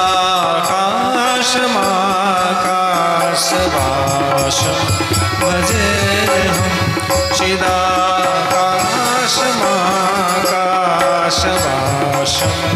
भजेऽहं भजेऽहं भजेऽहं भजेऽहं बोलिए श्री काल भैरव महादेव भगवान की जय बोलिए श्री रुद्राष्टकम की बोलिए महाकाल भगवान की जय जय श्री राधेश মা যখন গাইলেন মহাদেব প্রসন্ন হলেন আর বললেন আমি একে অভিশাপ তো দিয়ে দিয়েছি। অভিশাপ দিয়েছিলেন তাকে, কি অভিশাপ দিলেন? বললেন নরাধম মনুষ্যধে তোর আর ভজন হবে না, তুই অনেক নিন্দা অনেক অপরাধ করেছিস, তার সমুচিত ফল হলো আমি তোকে শাস্তি দিচ্ছি। কি শাস্তি দিলেন? বলে 1000 যোনি তোকে যন্ত্রণাময় জীবন ভোগ করতে হবে। তুই মৃত্যু এখনই লাভ করবি, মৃত্যুর পরে তুই অপরাধের সমুচিত দণ্ড রূপে যা সর্বজনিতে জন্মগ্রহণ কর। তুই সাপ হয়ে জন্ম, আকাশে বজ্রপাত হয়ে সে ঠক ঠক ঠক ঠক করে কাঁপছে, ত্রাহিমাম ত্রাহিমাম। গুরুদেব গাইলেন, রামচরিতমানসে লেখা আছে, গোস্বামী তুলসীদাসজি বললেন রুদ্রাষ্টকম গিয়েছে। এই গানটি গুরুদেব গাইলেন। কিন্তু মহাদেব গানে প্রসন্ন হলেন, কিন্তু বললেন যখন গুরুদেব প্রার্থনা করছে শিষ্যের হয়ে, দেখুন অপরাধী গুরুচরণে, অথচ গুরুই তার জন্য। মহাদেব বললেন এর জন্য আপনি প্রার্থনা করছেন, কিন্তু আমি যে অভিশাপ দিয়েছি ওটা তো ফলবেই, ওটা তো আমি আর ফিরিয়ে নিতে পারি না, ওটা ওকে ভোগ করতেই হবে। অর্থাৎ 1000 যোনিতে ওকে যেতেই হবে। কিন্তু আপনি যখন গুরুদেব দয়াময় ওর হয়ে প্রার্থনা করছেন, তাহলে আমি কিছুটা উপশম ওকে দিচ্ছি। কি উপশম দিলেন মহাদেব? বলি 1000 যোনিতে গেলেও প্রতিটি যোনিতে যে অজস্র দুঃখ কষ্ট রয়েছে, সেই দুঃখ কষ্ট ওকে ভোগ করতে হবে না। আর এই যোনিতে জন্ম নিয়ে ওর মৃত্যুটা খুব সহজ হবে। মানে যে মৃত্যু যন্ত্রণা প্রত্যেকটা যোনিতে হয়, সেই যন্ত্রণা ওকে ভোগ করতে হবে না, সহজ মৃত্যু লাভ। প্রতিটা যোনিতে যাবে, অল্প দিন আয়ু পেয়ে ওই যোনি ছেড়ে দিবে। তাহলে কি হবে? দ্রুত 1000 জন্ম পেরিয়ে যাবে, কিন্তু যেতে। আর কি বললেন? সব থেকে বড় আশীর্বাদ মহাদেব বললেন, প্রত্যেকটা যোনিতে ও যাবে ঠিকই, কিন্তু শোনেন গুরুদেব, ওর কিন্তু এই জন্মের কথাগুলি মনে থাকবে। অর্থাৎ শাস্ত্র অনুযায়ী ওকে জাতিস্মর করে দেবে। জাতিস্মর মানে জানেন যে আগের জন্মের ব্যাপার জানে। আমরা এখানে কেউ জাতিস্মর নয় না, আগের জন্মে কি করেছি আমরা কেউ জানি না। এই কিছুদিন আগে কি করেছি তাই ভুলে গেছি, আগের জন্মে কি আমি যদি জানতে পারতাম তাহলে ভরতজির মতন ভজন করতাম। জানিনি বলেই তো ভজন করি নাই না। ভজন কেন হয় না? কারণ আগের জীবনের স্মৃতি আমার নেই। কুকুর ছিলাম, ছাগল ছিলাম, বিড়াল ছিলাম, না সাপ ছিলাম, টিকটিকি, আরশোলা কি ছিলাম, কিছু তো একটা ছিলাম, কিন্তু জ্ঞান নেই। ওটা যদি সচক্ষে দেখতে পেতাম তাহলে এই মনুষ্যদের দুর্লভতা বুঝতে পারতাম। তখন এটাকে আর নয় ছয় না করে সারাটা দিন ভগবানের ভজনেই অতিবাহিত করতাম। কিন্তু জ্ঞানবোধ নেই বলে এখন ওই খাই দাই পড়ি ঘুমাই গল্প করি, সাধুসঙ্গ হরিনাম এই বিষয়ে আমার কোনো বালাই নেই। এটা তো বাস্তব কথা। অনিত্যকাল বা অনন্তকাল তো কেউ বাঁচবে না। অনিত্য শরীর ধরি আপন আপন করি, পাশে আছে সমনের ভয়। সমন মানে মৃত্যু, মৃত্যুর ভয় সামনে দাঁড়িয়ে আছে। কেমন বিচার করে দেখুন শুধু ভক্তমণ্ডলী। তিনি বললেন এই কথা, মহাদেব বর দিয়ে দিলেন, বললে এই সাপের বর আমি এগুলোই দিলাম, মোটামুটি ওকে যেতে হবে। গুরুদেব আর কি করবেন? বলে তাহলে যা বৎস যেতে তো হবে। মা গো, এত নিন্দা যে করেছিল, এত অন্যায় করেছিল, আজকে সাপ হয়ে গেল। আর গ্রন্থে লেখা আছে গুরুদেব এসেছেন, যদি বসে থাকো ভাগবত লেখা আছে সাপ হয়ে যাবে। বসে থাকলে শুয়ে থাকলে গুরুদেব এসেছেন, তুমি সাপ হয়ে যাবে। ভাগবত লেখা গুরুদেব এসছেন, ঠ হয়ে দাঁড়িয়ে আছে, না গড় করলে না মাথা নোয়ালে, তুমি গাছ হয়ে যাবে। কি হয়ে যাবে? গাছ হয়ে যাবে। ভাগবত লেখা আছে। সুখদেব গোস্বামী পাদ পরীক্ষিতকে এগুলো বলেছে। তো শাস্ত্র অনুযায়ী মহাদেব ওকে অভিশাপটা দিয়েছেন, যা সাপ হয়ে যা। গুরু এসছেন, বসে আছিস, তাও পা দেখাচ্ছিস, সাপ হয়ে। বলে তারপরে ওই তো মহাদেবের কৃপায় আমি যে জনিতে যাই, কখনো কি হয়েছে আমার নিজেও জানি না আমি কি হয়েছে। কখনো সাপ, কখনো বিচা, কখনো টিকটিকি, আরশোলা, মশা, মাছি, যত জনি হয়েছে ঘুরেছি জানে। ঘুরতে ঘুরতে ঘুরতে ঘুরতে 1000 জনি যখন হয়ে গেল, আমার জ্ঞান তো ছিল, আমি বড় অনুতপ্ত হতাম যে কেন আমি অন্যায় করলাম। 1000 জনির পরে আমি আবার অযোধ্যাতে ব্রাহ্মণ শরীর লাভ করলাম, মানুষের শরীর লাভ করলাম। আমি মানুষের শরীর, ব্রাহ্মণের শরীর লাভ করে 1000 জনের পরে আবার অযোধ্যাতেই জন্মগ্রহণ করলাম। তখন আমার নাম হয়েছিল, বাবা মা নাম রেখেছিল ভূষণ্ডী মিশ্র। কি নাম? ভূষণ্ডী মিশ্র। তারপরে তাহলে ব্রাহ্মণের শরীর আপনি পেলেন, কিন্তু এখন তো আপনি কাক হয়েছেন। বলে ধৈর্য ধরুন, বলছি এখন আমি কেন কাক। আর একটু আপনাকে শুনতে হবে, ঠান্ডা লাগলে একটু শুনতে হবে।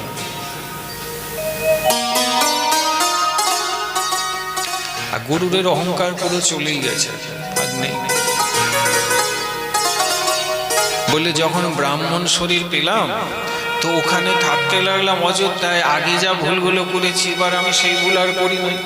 সাধুগুরু দেখলেই প্রণাম করি, নমস্কার করি। আর চিন্তা করলাম আর ভুল করব না, একদম চুপচাপ থাকবো। কোনো ভুল কথা, কোনো অন্যায় কথা কাউকে বলবো না। আর যাতে ভুল না, ওরে বাপ রে বাপ রে বাপ, যা কষ্ট পেয়েছি আর ভুল করব না। আমি এখন ভজন করব, আমি সাধন করব, আমি হরির উপাসনা করব, আমি প্রভু রামচন্দ্রের মহিমা গাইব। কিন্তু গাইব কি করে? কেন? বলে আমি তো জানি না গাইতে কি করে। কেউ না শিখিয়ে দিলে তবে তো গাইব। ইচ্ছে খুব হয়েছে, তখন জানে ভিতরটা পবিত্র হয়ে গেছে মহাদেবের গুরুদেবের কৃপা। তো কোথায় গাইব, কে শেখাবে করতে করতে অযোধ্যার কাছে পর্বতের ধারে নির্জনে একটি গাছের তলায় পদ্মাসন লাগিয়ে এক মহান দিব্য ঋষিকে আমি বসে থাকতে দেখলাম। দিগম্বর ঋষি, তার যে কত আয়ু সেটা দেখে বোঝা যাবে না। আমি কাছে গিয়ে ওনাকে প্রণাম করলাম, হে ঋষিবর, আপনি আমার দণ্ডবোধ প্রণাম গ্রহণ করুন। আপনার দিব্য মূর্তি দেখে আমি স্বাভাবিক আকৃষ্ট হয়ে আপনার চরণ পাদ পদ্মে এসে উপস্থিত হয়েছি। কৃপা করে যদি আপনার পরিচয় দেন। তখন আস্তে আস্তে করে সেই ঋষিশ্রেষ্ঠ নয়ন উন্মিলিত করে আমার দিকে তাকিয়ে হাসলেন আর বললেন, বৎস, আমার পরিচয় জিজ্ঞাসা করছে? বললে, হ্যাঁ। আপনি কে, পরিচয় কি যদি দেন? বলে, আমি হচ্ছি লোমশ ঋষি। কি নাম? লোমশ। ভাগবতে লোমশ ঋষির নাম আছে। লোমশ ঋষি বললে, আমি মহাদেবের শিষ্য। মহাদেবের শিষ্য? বলে, হ্যাঁ, সাক্ষাৎ মহাদেব আমাকে মন্ত্র দিয়েছে, আমি এখানে নির্জনে ভজন করছি, ব্যাস সেটাই আমার পরিচয়। বলে, আপনার দেখলে মনে হয় পরমায়ু অনেক বেশি। বললে, হ্যাঁ, আমার আয়ু একটু বেশি। বলে, কত বেশি শুনবে? তাহলে ক্যালকুলেটর বের করো। আয়ুটা বলছি, লোমশ ঋষির আয়ুটা শোনো। লোমশ ঋষির আয়ুটা মন দিয়ে ৭১ চতুর্যুগ হলে একটি মন্বন্তর। একটি চতুর্যুগ মানে সত্য, ত্রেতা, দাপর, কলি, 4 যুগ মিলালে কি হয়? এক চতুর্যুগ। কলির আয়ু হচ্ছে 4,32,000 বছর, তার দ্বিগুণ হচ্ছে দাপর যুগের আয়ু, মানে 8,64,000 বছর। ত্রেতা যুগের আয়ু ওতে আরো 4,32,000 যোগ করে দাও, তাহলে যা হয় তাই। এই প্রকার সত্য যুগের আয়ু ওই 17 লক্ষ কিছু হাজার বছর। এই 4 যুগ মিলালে হয় এক চতুর্যুগ। এরকম 71 চতুর্যুগ হলে হয় একটি মন্বন্তর। এই একটি মন্বন্তর হচ্ছে ইন্দ্রের আয়ু। কার আয়ু? ইন্দ্র। ইন্দ্রের আয়ু সীমিত, এই আয়ু। অনেক বেশি হলে এইটা ইন্দ্রের আয়ু, এক মন্বন্তর।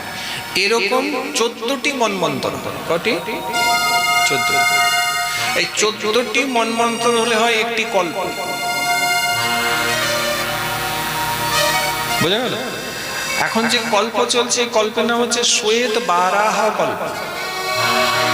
এই শ্বেত বারাহ কল্পে 71 চতুর্যুগে যে বর্ণনা দেওয়া হলো, ওর মধ্যে এটা 27 চতুর্যুগ পেরিয়ে আমরা কলিযুগে বসে আছি। এই কলি যুগ যখন ধ্বংস হবে, এরপরে 28তম যুগ হবে। ওই যে বললাম 71টা আছে, এটা 27 নম্বর চলছে। কল্পটা শ্বেত বারাহ কল্প। আচ্ছা, মন্বন্তরটা ওটাও বলে দিই, মন্বন্তর নাম আছে। এই মন্বন্তরের নাম হচ্ছে বৈবস্পত মন্বন্তর। বৈবস্পত মানে যে মন্বন্তরে যে ইন্দ্র হয় বা যে মনু হয়, তার নামে মন্বন্তরের নাম। তো এই যুগে যে মনুজি হচ্ছেন, তার নাম হচ্ছে বৈবস্পত মনু। মনু মানে আমরা যে মানুষ, মনুষ্য, আমাদের আদি পিতা বা আমাদের আদি ঠাকুরদা হচ্ছেন বৈবস্পত মনু। ব্রাহ্মণ ঠাকুর দেবতা যখন পূজা অর্চা করেন, তখন এইগুলো কিন্তু বলে তবে পুজো করবে। তাহলে 27 চতুর্যুগে কলিযুগে আমরা বসে আছি। কলির পরে সত্যযুগ আরম্ভ হবে, সেটা 28। এরকম 29, 30, 31, 32 হয় 71 যাবে। 71 গেলে এই মন্বন্তর শেষ হবে, ইন্দ্রের আয়ু ফুরিয়ে যাবে, দেবতাদের আয়ু ফুরিয়ে যাবে, তারপর নতুন ইন্দ্র হবে। তো যাই হোক, 14টি মন্বন্তর হলে এক কল্প। লোমশ ঋষি বলছে, এই এক কল্প হলে ব্রহ্মার দিন হয়, আর এক কল্পের হয় ব্রহ্মার রাত্রি। তার 2 কল্পে ব্রহ্মার একদিন। এইরকম ব্রহ্মার 100 বছর আয়ু। কিন্তু আমি তো আপনার আয়ুটা জিজ্ঞাসা করছি না। বলে, হ্যাঁ, আমার আয়ুটাই বলছি। বলে, এই 100 বছর ব্রহ্মার আয়ু ফুরিয়ে গেলে, যখন ব্রহ্মারও আয়ু শেষ হয়ে যায়, তখন আমার গায়ের একটা লোম পড়ে। বাস আমার এইটুকুই আয়ু। হ্যাঁ, মানে একজন ব্রহ্মা ফুরিয়ে গেলে আপনার একটা গায়ের লোম পড়ে? বলে, হ্যাঁ। বা আমার এই অল্প আয়ু বাবা, আমার বেশি আয়ু না। বলে, এই জন্য মহাদেব আমার নাম দিয়েছে লোমশ। লোমশ নাম কেন? যার গায়ে অনেক বেশি লোম, তাই তার নাম হয়েছে লোমশ। তো তিনি কাকভূষণী যে তিনি বলছেন, ব্রাহ্মণ শরীর তো, ওনার পায়ে চরণে বসছে। বলে, আপনার এই হাতের জায়গায় দেখছি কিছু লোম নেই, এটা কেন? বলে, ওই তো যতবার ব্রহ্মা পাল্টেছে, ওই ততবার একটা একটা করে করেছে। বলে, পুরো গায়ে লোম? বলে, হ্যাঁ, এখন আমার অনেক আয়ু আছে। আর ব্রহ্মা যেতে যেতে আমি আপনার বলে বাপ রে বাপ, প্রণাম নেবেন, প্রণাম নেবেন। হ্যাঁ ঠিক আছে। বলি ঠিক আছে, কিন্তু আমি বলছি আপনি এরকম নির্জনে পাহাড়ে গুফায় বসে আছেন, একটা ঘর দুয়ারে কুটিয়ার থেকে তো ভজন করতে পারেন। বলে ভাই কুটিয়ায় থেকে কি করব, মানুষের অনিত্য জীবন, আয়ু অল্প, হ্যাঁ ভজন করে নেওয়ার জন্য এই ভালো, ওই ঘর দুয়ার করে থাকার আমার কোনো ইচ্ছে নেই। অল্প আয়ুতে আর কোথায় যাবো? বলে হ্যাঁ। বলি এত আয়ুকে আপনি অল্প বলছেন? আর কলির মানুষ যারা তারা না ভজন করে তারা তো বলে, বলে এই বয়সে কি ভজন, বুড়া বুড়ি হয় তারপরে ভজন করবে, এখন অনেক সময় বাকি আছে। তারা যে কথা বলে তারা পাগল। তারা আমি বলছি আমাকে দোষ দিবেন, উনি বলে তারা এক একটা বড় বড় পাগল। তাই তারা বলছে আমার তো আয়ু অল্প, আমি দেখলাম সময় নষ্ট করা যাবে না, সারা দিন রাত হরিভজনটা করে যেতে হবে। তারা পাগল, তাই তারা বলছে বুড়া বুড়ি হলে করবে। আসলে ওরা বড় জ্যোতিষী। কেন আপনি জ্যোতিষী বলছেন? ওরা জানে ওরা বুড়ো হবে। ওরা কম বড় জ্যোতিষী যারা বলে এখন কি আছে, এখন ভজনে পড়াশোনা কর, গল্প কর, পেপার পড়, টিভি দেখ, মেলা যা, সাধু সঙ্গে কি হবে, পরে হবে। এই শীতে ঘরে ঘুমাবি, কাজে কাজ হবে। মা গো তুমি মরে গেলে এই শীত কি তোমার ঘরের লোক মানবে? মানবে? মানবে না। শোনো, ঝড় বৃষ্টি যাই ও কাঁধে উঠিয়ে নিয়ে যাবে, তখন এই শীত তো মানবে না। তাহলে এই শীত গ্রীষ্ম বিশ্বা এগুলো তো প্রকৃতির ব্যাপার না, এগুলোকে নিয়ে কোনো সাধক যারা ভজনকে সমৃদ্ধ করতে চায় তারা এসব নিয়ে মাথা ব্যথা কখনোই করে না। কারণ তারা জানে মরে গেলে যে প্রকৃতির যেই পরিবেশই ও ঝড়ও বৃষ্টিও আমাকে খাঁচি করে বাঁধবে, হ্যাঁ, আর বাঁশে বেঁধে খই ছড়াতে ছড়াতে নিয়ে আমাকে তো রাখবে না। যদি সেদিনে রাখবে না তাহলে এদিনে আর এত কেন ভাববো? বাবা আমি বদনপুরে ভগবানের কথা শুনিনি, কারণ এই যা শুনছি এর আগে এটা শুনিও নি, আর যা আমার মনে হয় এ পরেও বোধ হয় আর শুনতে। বলো জয় নিতে। হ্যাঁ, ও আচ্ছা, তুমি তো আমার বিষয়ে সব জানো, তোমার নাম কি? বলে আমার বাবা মা আমার নাম দিয়েছে বসুন্ডী বা ব্রাহ্মণ শরীর কইতে আছে। তুমি কি চাও? বলে আপনার কাছে একটু ভজন শিক্ষা করতে চাই। বলে ভালো ভালো, বসো, ভজন শিক্ষা দেবো। এবার ওর ইচ্ছা কি প্রভু রামচন্দ্রের কথা শুনবে, আর রোমস ঋষি ওকে বসিয়েছে আর বলছে বসো আমি শোনাবো। মা গো কি শোনাচ্ছে?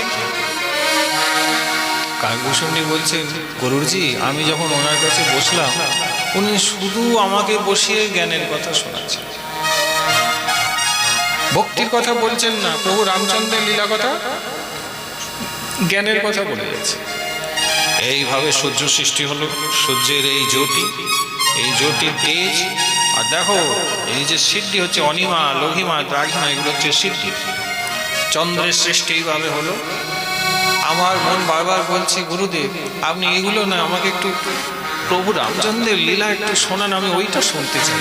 আমি যখন মাঝে মাঝে আর পারি নাই গরুরজি, তখন তো আমি লোমস ঋষিকে একটু টুকিয়ে দিয়েছি, থামিয়ে দিয়ে বলছি বাবা এগুলো আর নাই, তো প্রভু রামচন্দ্রের কথা। বলে তুমি বেশি জানো না, তোমার কি বেশি জ্ঞান? তুমি আমার কাছে শিক্ষা লাভ করতে বসো, চুপ করে বসো, চুপ করে বসো, তোমার কিসে ভালো হয় সেটা আমার থেকে ভালো আর কেউ জানে না, তুমি বসো না। আমি এবার চুপ করে আবার জ্ঞানের কথা, এই জ্ঞান সেই জ্ঞান বলে যাচ্ছে। 7 দিন মাস বাবা বছর ঘুরে গেল। এখন ওনার তো অনেক জ্ঞান, কিন্তু আমি তো কলি হতো যে 60-এর বেশি গেল। আমি চিন্তা করছি ভাই এ তো আমার আর হবে নি জন্মদিন। তখন খানিকটা রেগে আমি বললাম ঋষিবর আরে আমি প্রভু রামচন্দ্রের কথা শুনতে যে আপনাকে আগেও 2-3 বার বললাম, কিন্তু আপনি আমাকে শোনালেন না, আবার এখন সেই একই জ্ঞানের কথাই বলে যাচ্ছে, একটু বলুন না প্রভুর লীলার কথা। একটু রেগে বলতে তখন ঋষিও আমার উপরে পাল্টা রেগে বলে কি তখন থেকে মাঝে মাঝে টুকে যাচ্ছিস, আমি কি বলবো কিসে তোর ভালো হয় সেটা আমার থেকে বেশি দেখছি তুই জানি না, বারবার আমাকে বারবার বলে যাচ্ছিস। তবে রে বেটা তুই যোগ্যই নয়, তোকে এখানে বসিয়ে শোনানোতে আমার ভুল হয়েছে, তোকে শাস্তি দিতে। তখন থেকে বিরক্ত করছে, এত সুন্দর জ্ঞানের কথা বললাম তো বলবো, তবু ধৈর্য কুলালো না। কি করে ধৈর্য কুলাবো, আমার তাই না বললো আমার বলা তুই ধৈর্য কুলানো, বারবার বারবার আমাকে বিরক্ত করে মেরেছে। তোকে অভিশাপ দিচ্ছি, যা বলে কাক হয়ে। মানুষ হয়তো থাকে লাভ না, কিন্তু দ্বারা কিচ্ছু হবে। গুরুজি তখন নিজের মাথায় বলে, বাপরে আপনার জীবনটা সাংঘাতিক দিয়েছে। সাংঘাতিক নয় মা, হাজার জনই এই কাক বিছা ভাল্লুক হয়ে পেরিয়ে এলে, এই তো ব্রাহ্মণের শরীরটা পেয়েছে নাকি, কত আশা রেখেছিলেন, এইবারে আর ভুল করবো না, এই তো আবার কাক হয়ে গেল। তাই গুরুজি মাথা বলে আবার সেই বললেন, হ্যাঁ আমাকে অভিশাপ দিলেন, তো ধৈর্য কুলায়নি, যাতে কাক হয়ে যায়। তবে হ্যাঁ গুরুজি, আমি অভিশাপটা মাথা পেতে এবারে নিয়েছি।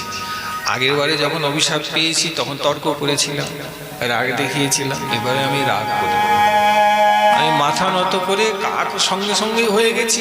লোমশ ঋষির অভিসম্পাত সে তো করবে, কাক হয় না, আমি লোমশ ঋষির চরণে এসেই পড়েছি। আমি প্রণাম করেছি, কিন্তু রাগ প্রকাশ করি না, এটা শিষ্যের লক্ষ্য। শিষ্যকে গুরুদেব যদি কাকও করে দেয় তবু গুরুচরণেই পড়ে থাকে, আর কাক তো ছেড়ে দিন। দুটোর বেশি যদি 5টা আপনি শুনিয়ে দেন, তখন আর বলবেন আমাকে চরণ ছাড়া করে, বলে বড্ড বলে আগেই চরণ ছেড়ে দেয়। গুরুর মার খেয়ে যে হাসি মুখে গুরুর চরণে পড়ে থাকতে পারে, তুমি জানবে তার ভগবত প্রাপ্তির বিষয়ে কোনো সন্দেহ নেই।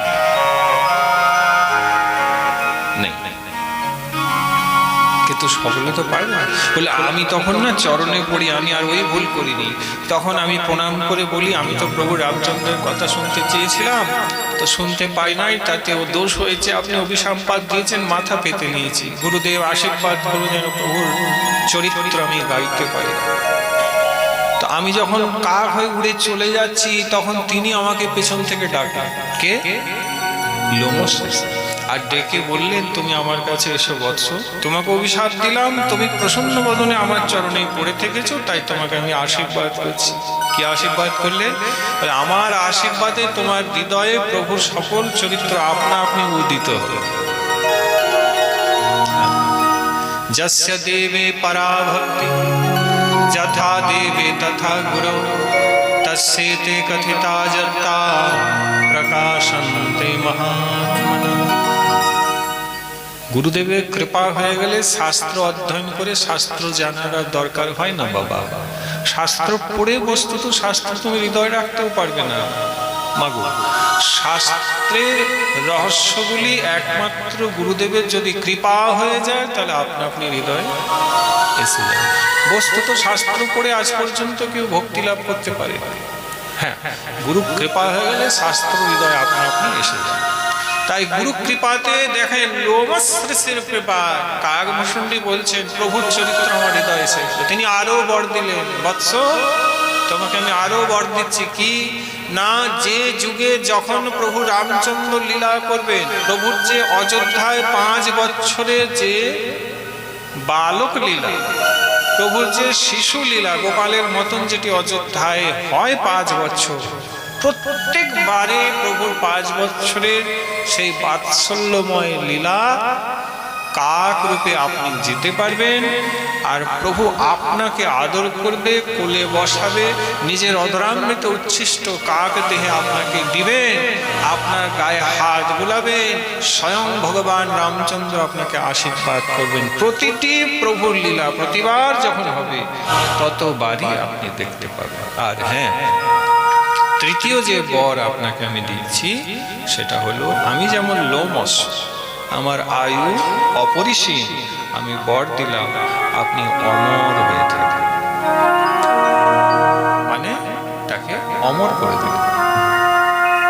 কটা বর দিলেন? 1, 2। তো তখন আমি প্রণাম করলাম, সঙ্গে সঙ্গে প্রভুর সকল চরিত্র আমার মনে হৃদয় এসে গেল। শুধু তাই নয়, প্রভু রামচন্দ্রের যখন লীলা হয় অযোধ্যায়, তখন প্রথম 5 বছর লীলাতে আমি সঙ্গে ছিলাম। আমি প্রভুর বাৎসল্য লীলা প্রত্যক্ষ নিজের চোখে দেখেছি। আর আপনি যে আমাকে এ পর্যন্ত এখনো এই শরীরে দেখছেন, এর কারণ লোমস ঋষির আশীর্বাদে আমি অমর হয়ে গেছি। আর এইখানে বসে প্রভুর কৃপাতে যা লীলাদি দেখি, আমি এই নীলগিরি পর্বতে বসে সেই লীলা গান করি। আমার এটাই প্রভুর সেবা। তখন গরুরজি বললেন, সবই তো বুঝলাম, আপনি আমাকে কৃতার্থ বললেন, আমার আসলে অহংকার হয়ে গেছে। বৈকুণ্ঠে ভগবান আমাকে অধিকার দিয়েছে, তো অনেক উপরে থাকবে। এখন উপরে থাকলে অহংকারটাও হয়ে যায়, আমারও হয়ে গেছে। এবার নিচে যখন নেমে এলাম নীলগিরি পর্বতে, আর আপনাকে যখন দেখলাম, আপনার মহিমা শুনলাম, গরুরজি বলছেন আজ আমার অহংকার চলে গেছে। এই জন্য মহাদেব কৃপা করে আপনার চরণে আমাকে পাঠিয়েছে। আমার শেষ প্রশ্ন আপনার চরণে, আপনি তো এত কৃপা পেয়েছেন, কিন্তু কাকের শরীর নিয়ে কেন রয়েছেন? আপনি তো একটা সুন্দর শরীর ধারণ করতে পারেন। বললে, হ্যাঁ, আমি ইচ্ছে করলে দিব্য শরীর ধারণ করতে তো পারি, কিন্তু আমি বিচার করে দেখলাম গরুরজি, এই বদনেই ভগবান রামচন্দ্র আমাকে স্বীকার করেছে। প্রভুর 5 বছরের বাল্যলীলা, প্রভু কাক রূপে এই শরীরটি আমার চাই।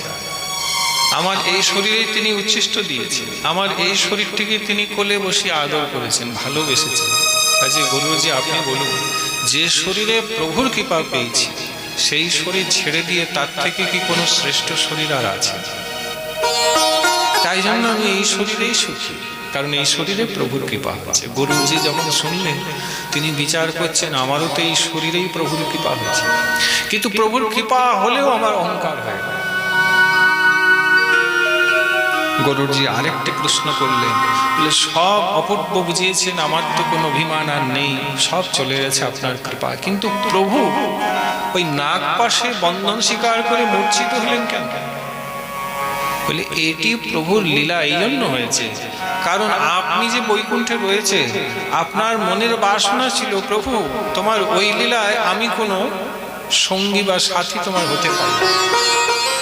আপনাকে কৃপা করতেই প্রভু নাগপাশে বন্ধন স্বীকার করে জ্ঞান হারালেন। কেন না, আপনি নেমে আসবে, প্রভুর লীলা দর্শন করবে, আর প্রভুর ওই নাগপাশ বন্ধন মুক্ত করে যে আপনার চিরবাঞ্ছা প্রভুর একটু সেবা করব, সেই সেবাটা যাতে আপনি করতে পারেন, তাই প্রভু মূর্ছিত হয়ে বলে, আমার জন্যই। তখন গরুরজি কাঁদছে, কাঁদলেন, অশ্রু ফেললেন, আর প্রণাম করলেন। আর নীলগিরিতে বসেই গরুরজি মা দীর্ঘক্ষণ কাকভূষণীর কাছে প্রভুর অপূর্ব অসাধারণ রসময় চরিত্র আস্বাদন করলেন।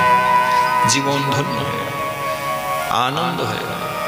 বারবার বলছে, বৈকুণ্ঠ থেকে যে আনন্দ নেই, সেই নীলগিরিতে আপনার চরণে বসে অনেক আনন্দ। কাকভূষণী কেন? বৈকুণ্ঠ তো সবাই ভজন করে যেতে যায়, আপনি বৈকুণ্ঠে থাকেন, প্রভুর পার্শ্বদ, ওখানে আনন্দ নেই কেন? বলে, দেখুন ওখানে সব আছে, কিন্তু প্রভুর কথা নেই। হ্যাঁ, বৈকুণ্ঠে প্রভুর কথার পরিবেশন তো হয় না, তা কি করব? এই কথা তো এখানেই পেলাম, কাজে বৈকুণ্ঠের থেকে এখানে আনন্দ অনেক বেশি। বলে, আপনি ধন্য। কাকভূষণীর খুব মহিমা গাইলেন, প্রভুর লীলা গরুরজি বুঝলেন। অহংকারকে বিসর্জন দিয়ে নম্রতার অলঙ্কারকে আজকে বক্ষে তিনি ধারণ করেছেন না, আর নিজের কান ধরেছেন যাতে আমার কাকভূষণীর মতন ভুল না হয়ে যায়। তিনি অনেক কষ্ট, অনেক ঝড়, অনেক ঝঞ্ঝা, অনেকগুলি জনিয়ে পেরিয়ে আজকে প্রভুর ভক্ত হয়েছে। শুধু ভক্তমণ্ডলী, আপনি যে আজ হরিকথা শুনছেন বা হরিনাম করছেন, শাস্ত্র বলছেন, এটা এমনি এমনি হচ্ছে না বাবা। আপনি যে কারণে, যে উদ্দেশ্যে আজ এখানে এসে উপস্থিত হয়েছেন গৌরগোপাল মন্দিরে, মনে রাখবেন ভগবত কৃপা হয়েছে বলেই আপনি আসতে পেরেছেন। সাধু সঙ্গ পৃথিবীর বুকে সবচাইতে দুর্লভ, শাস্ত্র বলছে। সেই সাধু সঙ্গে যদি বদন শরীর নিয়ে আসতে পেরেছেন, তাহলে জানবেন ভগবানের আপনার প্রতি কৃপা অনেক বেশি রয়েছে। সাধু রূপে ভগবান কৃপা করেন, হরিকথা শ্রবণে ভগবত কৃপা হয়, দুটোই তো পেয়ে গেল। ভজন আপনার সমৃদ্ধ হলো। বুঝতে পারলেন যে ভজন করতে গেলে অভিমানী হলে হবে না। অভিমানী ভক্তিহীন জগ মাঝে সেই দিন বৃথা তার অশেষ ভাবনা। অজ্ঞান অভাগা যত না লয় সৎ মত, অহংকারে না জানে আপন। প্রভু কহে নিত্যানন্দ তুমি অভিমান শূন্য, তোমারে জানে যা আছো এ বহু পুণ্য। তুমি সে প্রেমদাতা, তুমি প্রেমময়, তুমি প্রেম নাহি দিলে জীবেরও প্রেম নাহি। এত বলি প্রভু কহে সবে করহ নিত্যানন্দে ভকটি। নিত্যানন্দ জানিলে প্রভু কহে আপদ নাহি কোটি। হেন কি দিন হইব দেখিব গৌর নিত্যানন্দ, চতুর্দিকে বেষ্টিত আছো এ সকলি ভকত বৃন্দ। আমার প্রভুর প্রভু শ্রী গৌর সুন্দর, এ বড় ভরসায় আমি চিত্তে ধরি নিরন্তর। সর্বভাবে স্বামী যেন হয় নিত্যানন্দ, তান হইয়া ভজি যেন প্রভু গৌরচন্দ্র। শ্রীকৃষ্ণ চৈতন্য নিত্যানন্দ চাঁদ জান, বৃন্দাবন দাস তছু পদ যুগে। গরুড়জি বৈকুণ্ঠে গেলেন, আনন্দ হয়ে গেল। আর যখন যাচ্ছে গরুড়জি তো বলছেন সব থেকে শ্রেষ্ঠ হচ্ছে কি মা? গুরুদেবের মহিমা। গুরু মহিমা গাইছেন, বলছেন কি? তেরি कृपा है मेरा सब कुछ सतगुरु प्यारे, तेरी कृपा ही मेरा सब कुछ सतगुरु प्यारे। मुझे नहीं चाहिए कुछ अब सतगुरु प्यारे। तेरी कृपा ही मेरा सब कुछ सतगुरु प्यारे। मुझे नहीं चाहिए अब कुछ सतगुरु प्यारे। तेरी कृपा ही मेरा सब कुछ सतगुरु प्यारे। मुझे नहीं चाहिए अब कुछ सतगुरु प्यारे। बोलिए गुरु जी महाराज की जय हो, बोलिए श्रीकार भूषण की जय हो। ओंकार सुन हरि भजन की, अभिमान सुन हरि भजन की।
गैरों की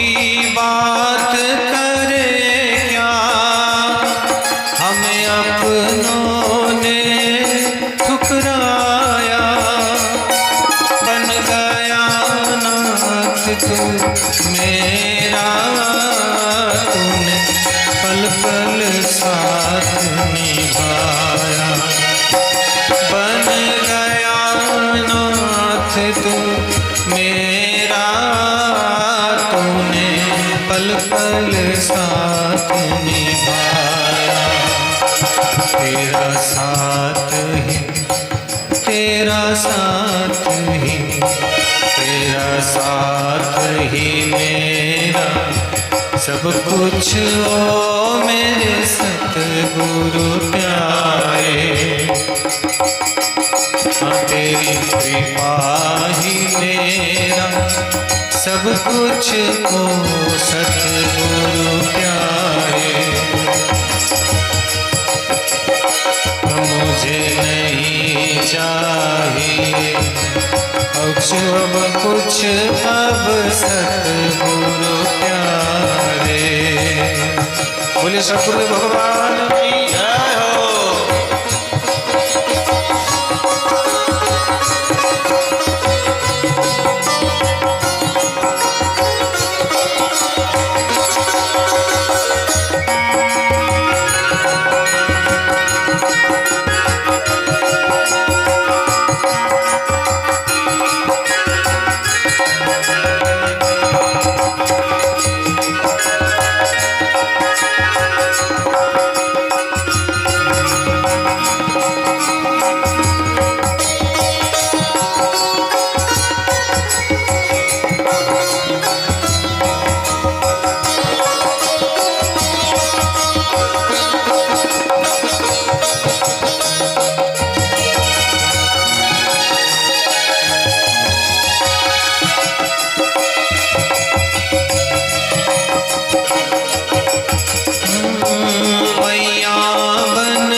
चलना मुझे सिखाया।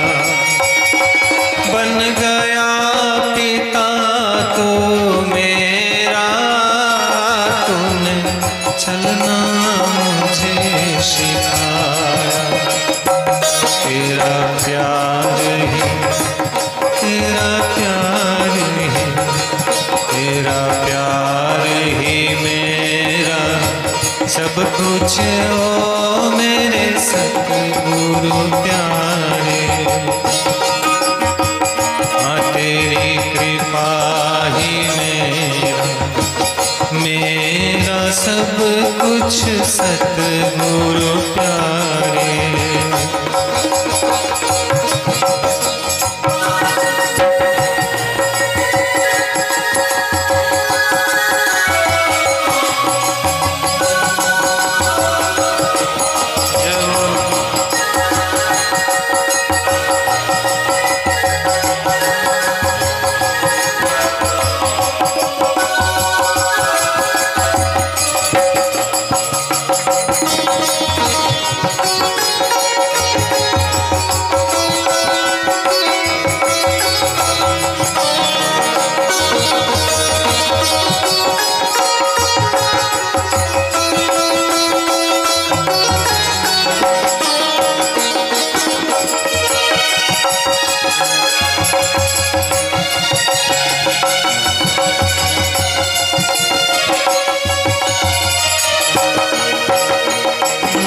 किसी से क्या कुछ मांगू, बिन मांगे ही सब कुछ पाऊं।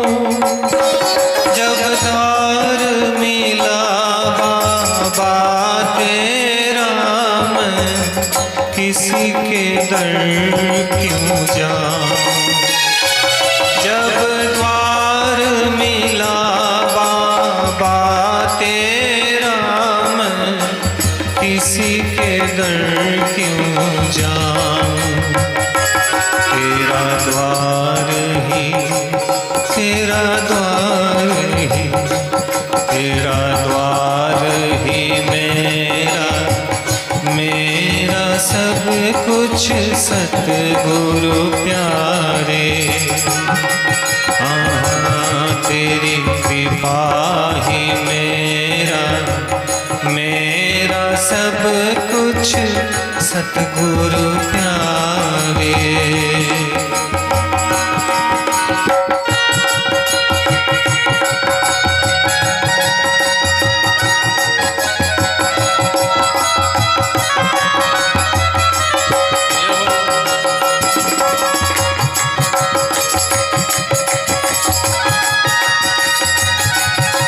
एक बार बोलिए गौर गोपाल की।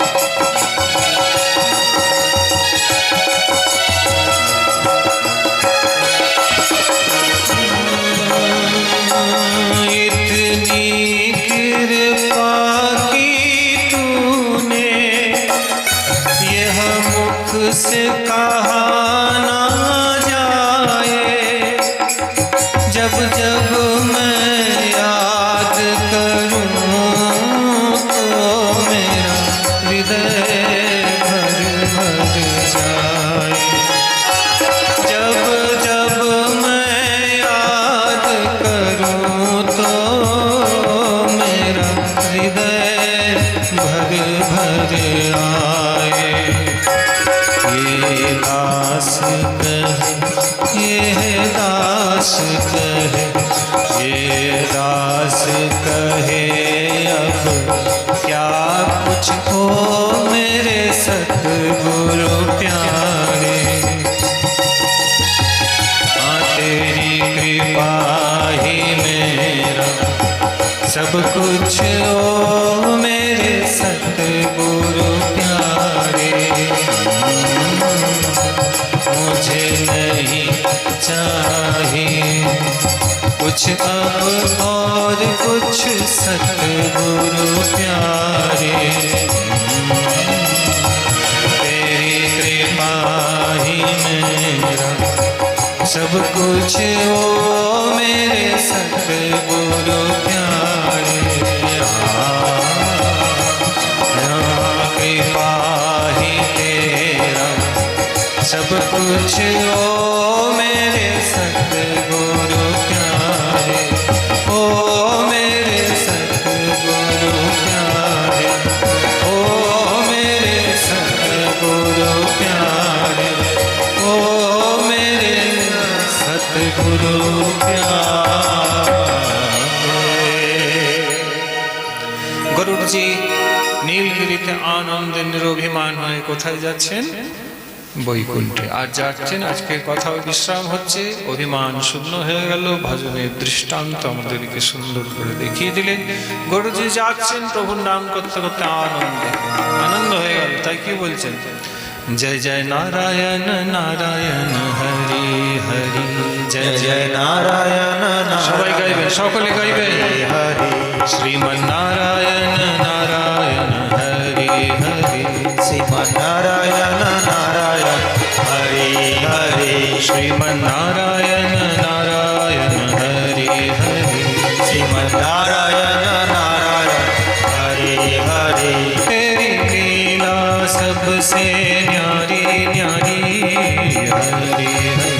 तेरी लीला सबसे न्यारी हरि हरि। हाँ तेरी लीला सबसे न्यारी न्यारी हरि हरि।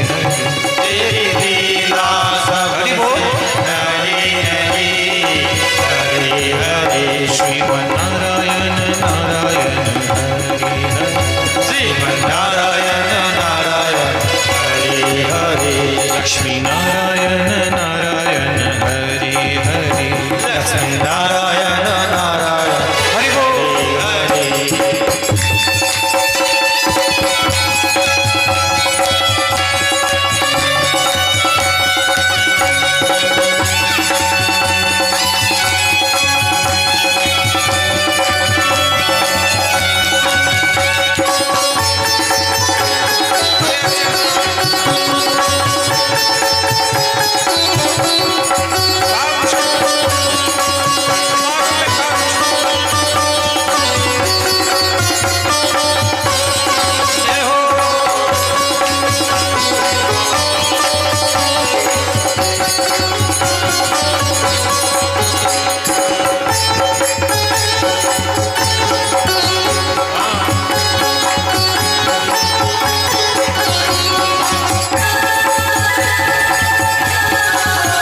তোমরা বলবে তো বলো।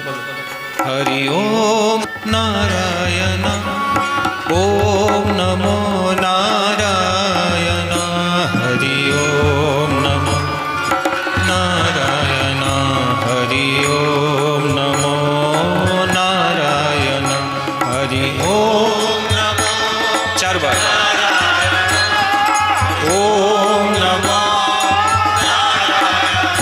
हरि ओम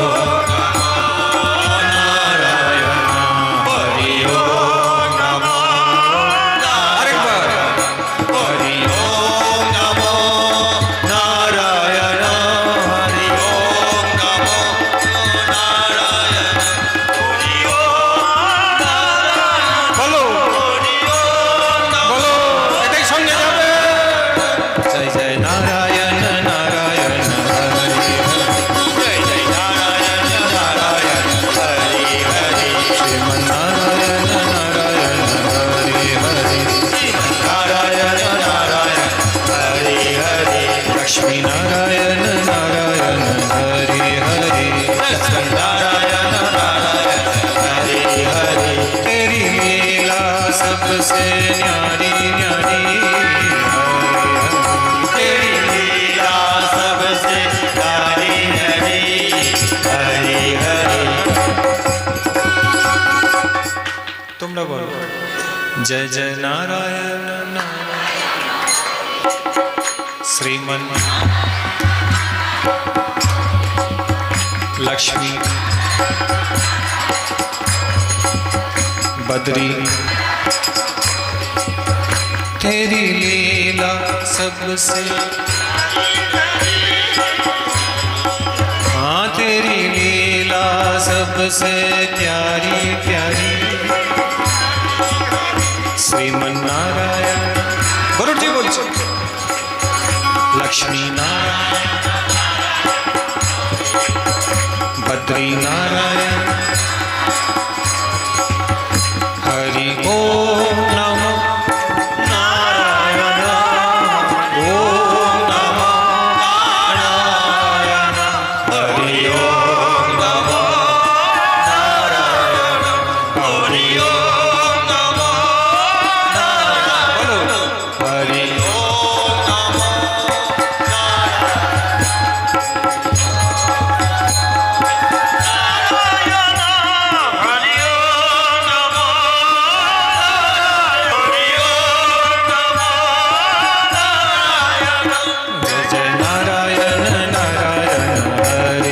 शंखध्वनि ढोलध्वनि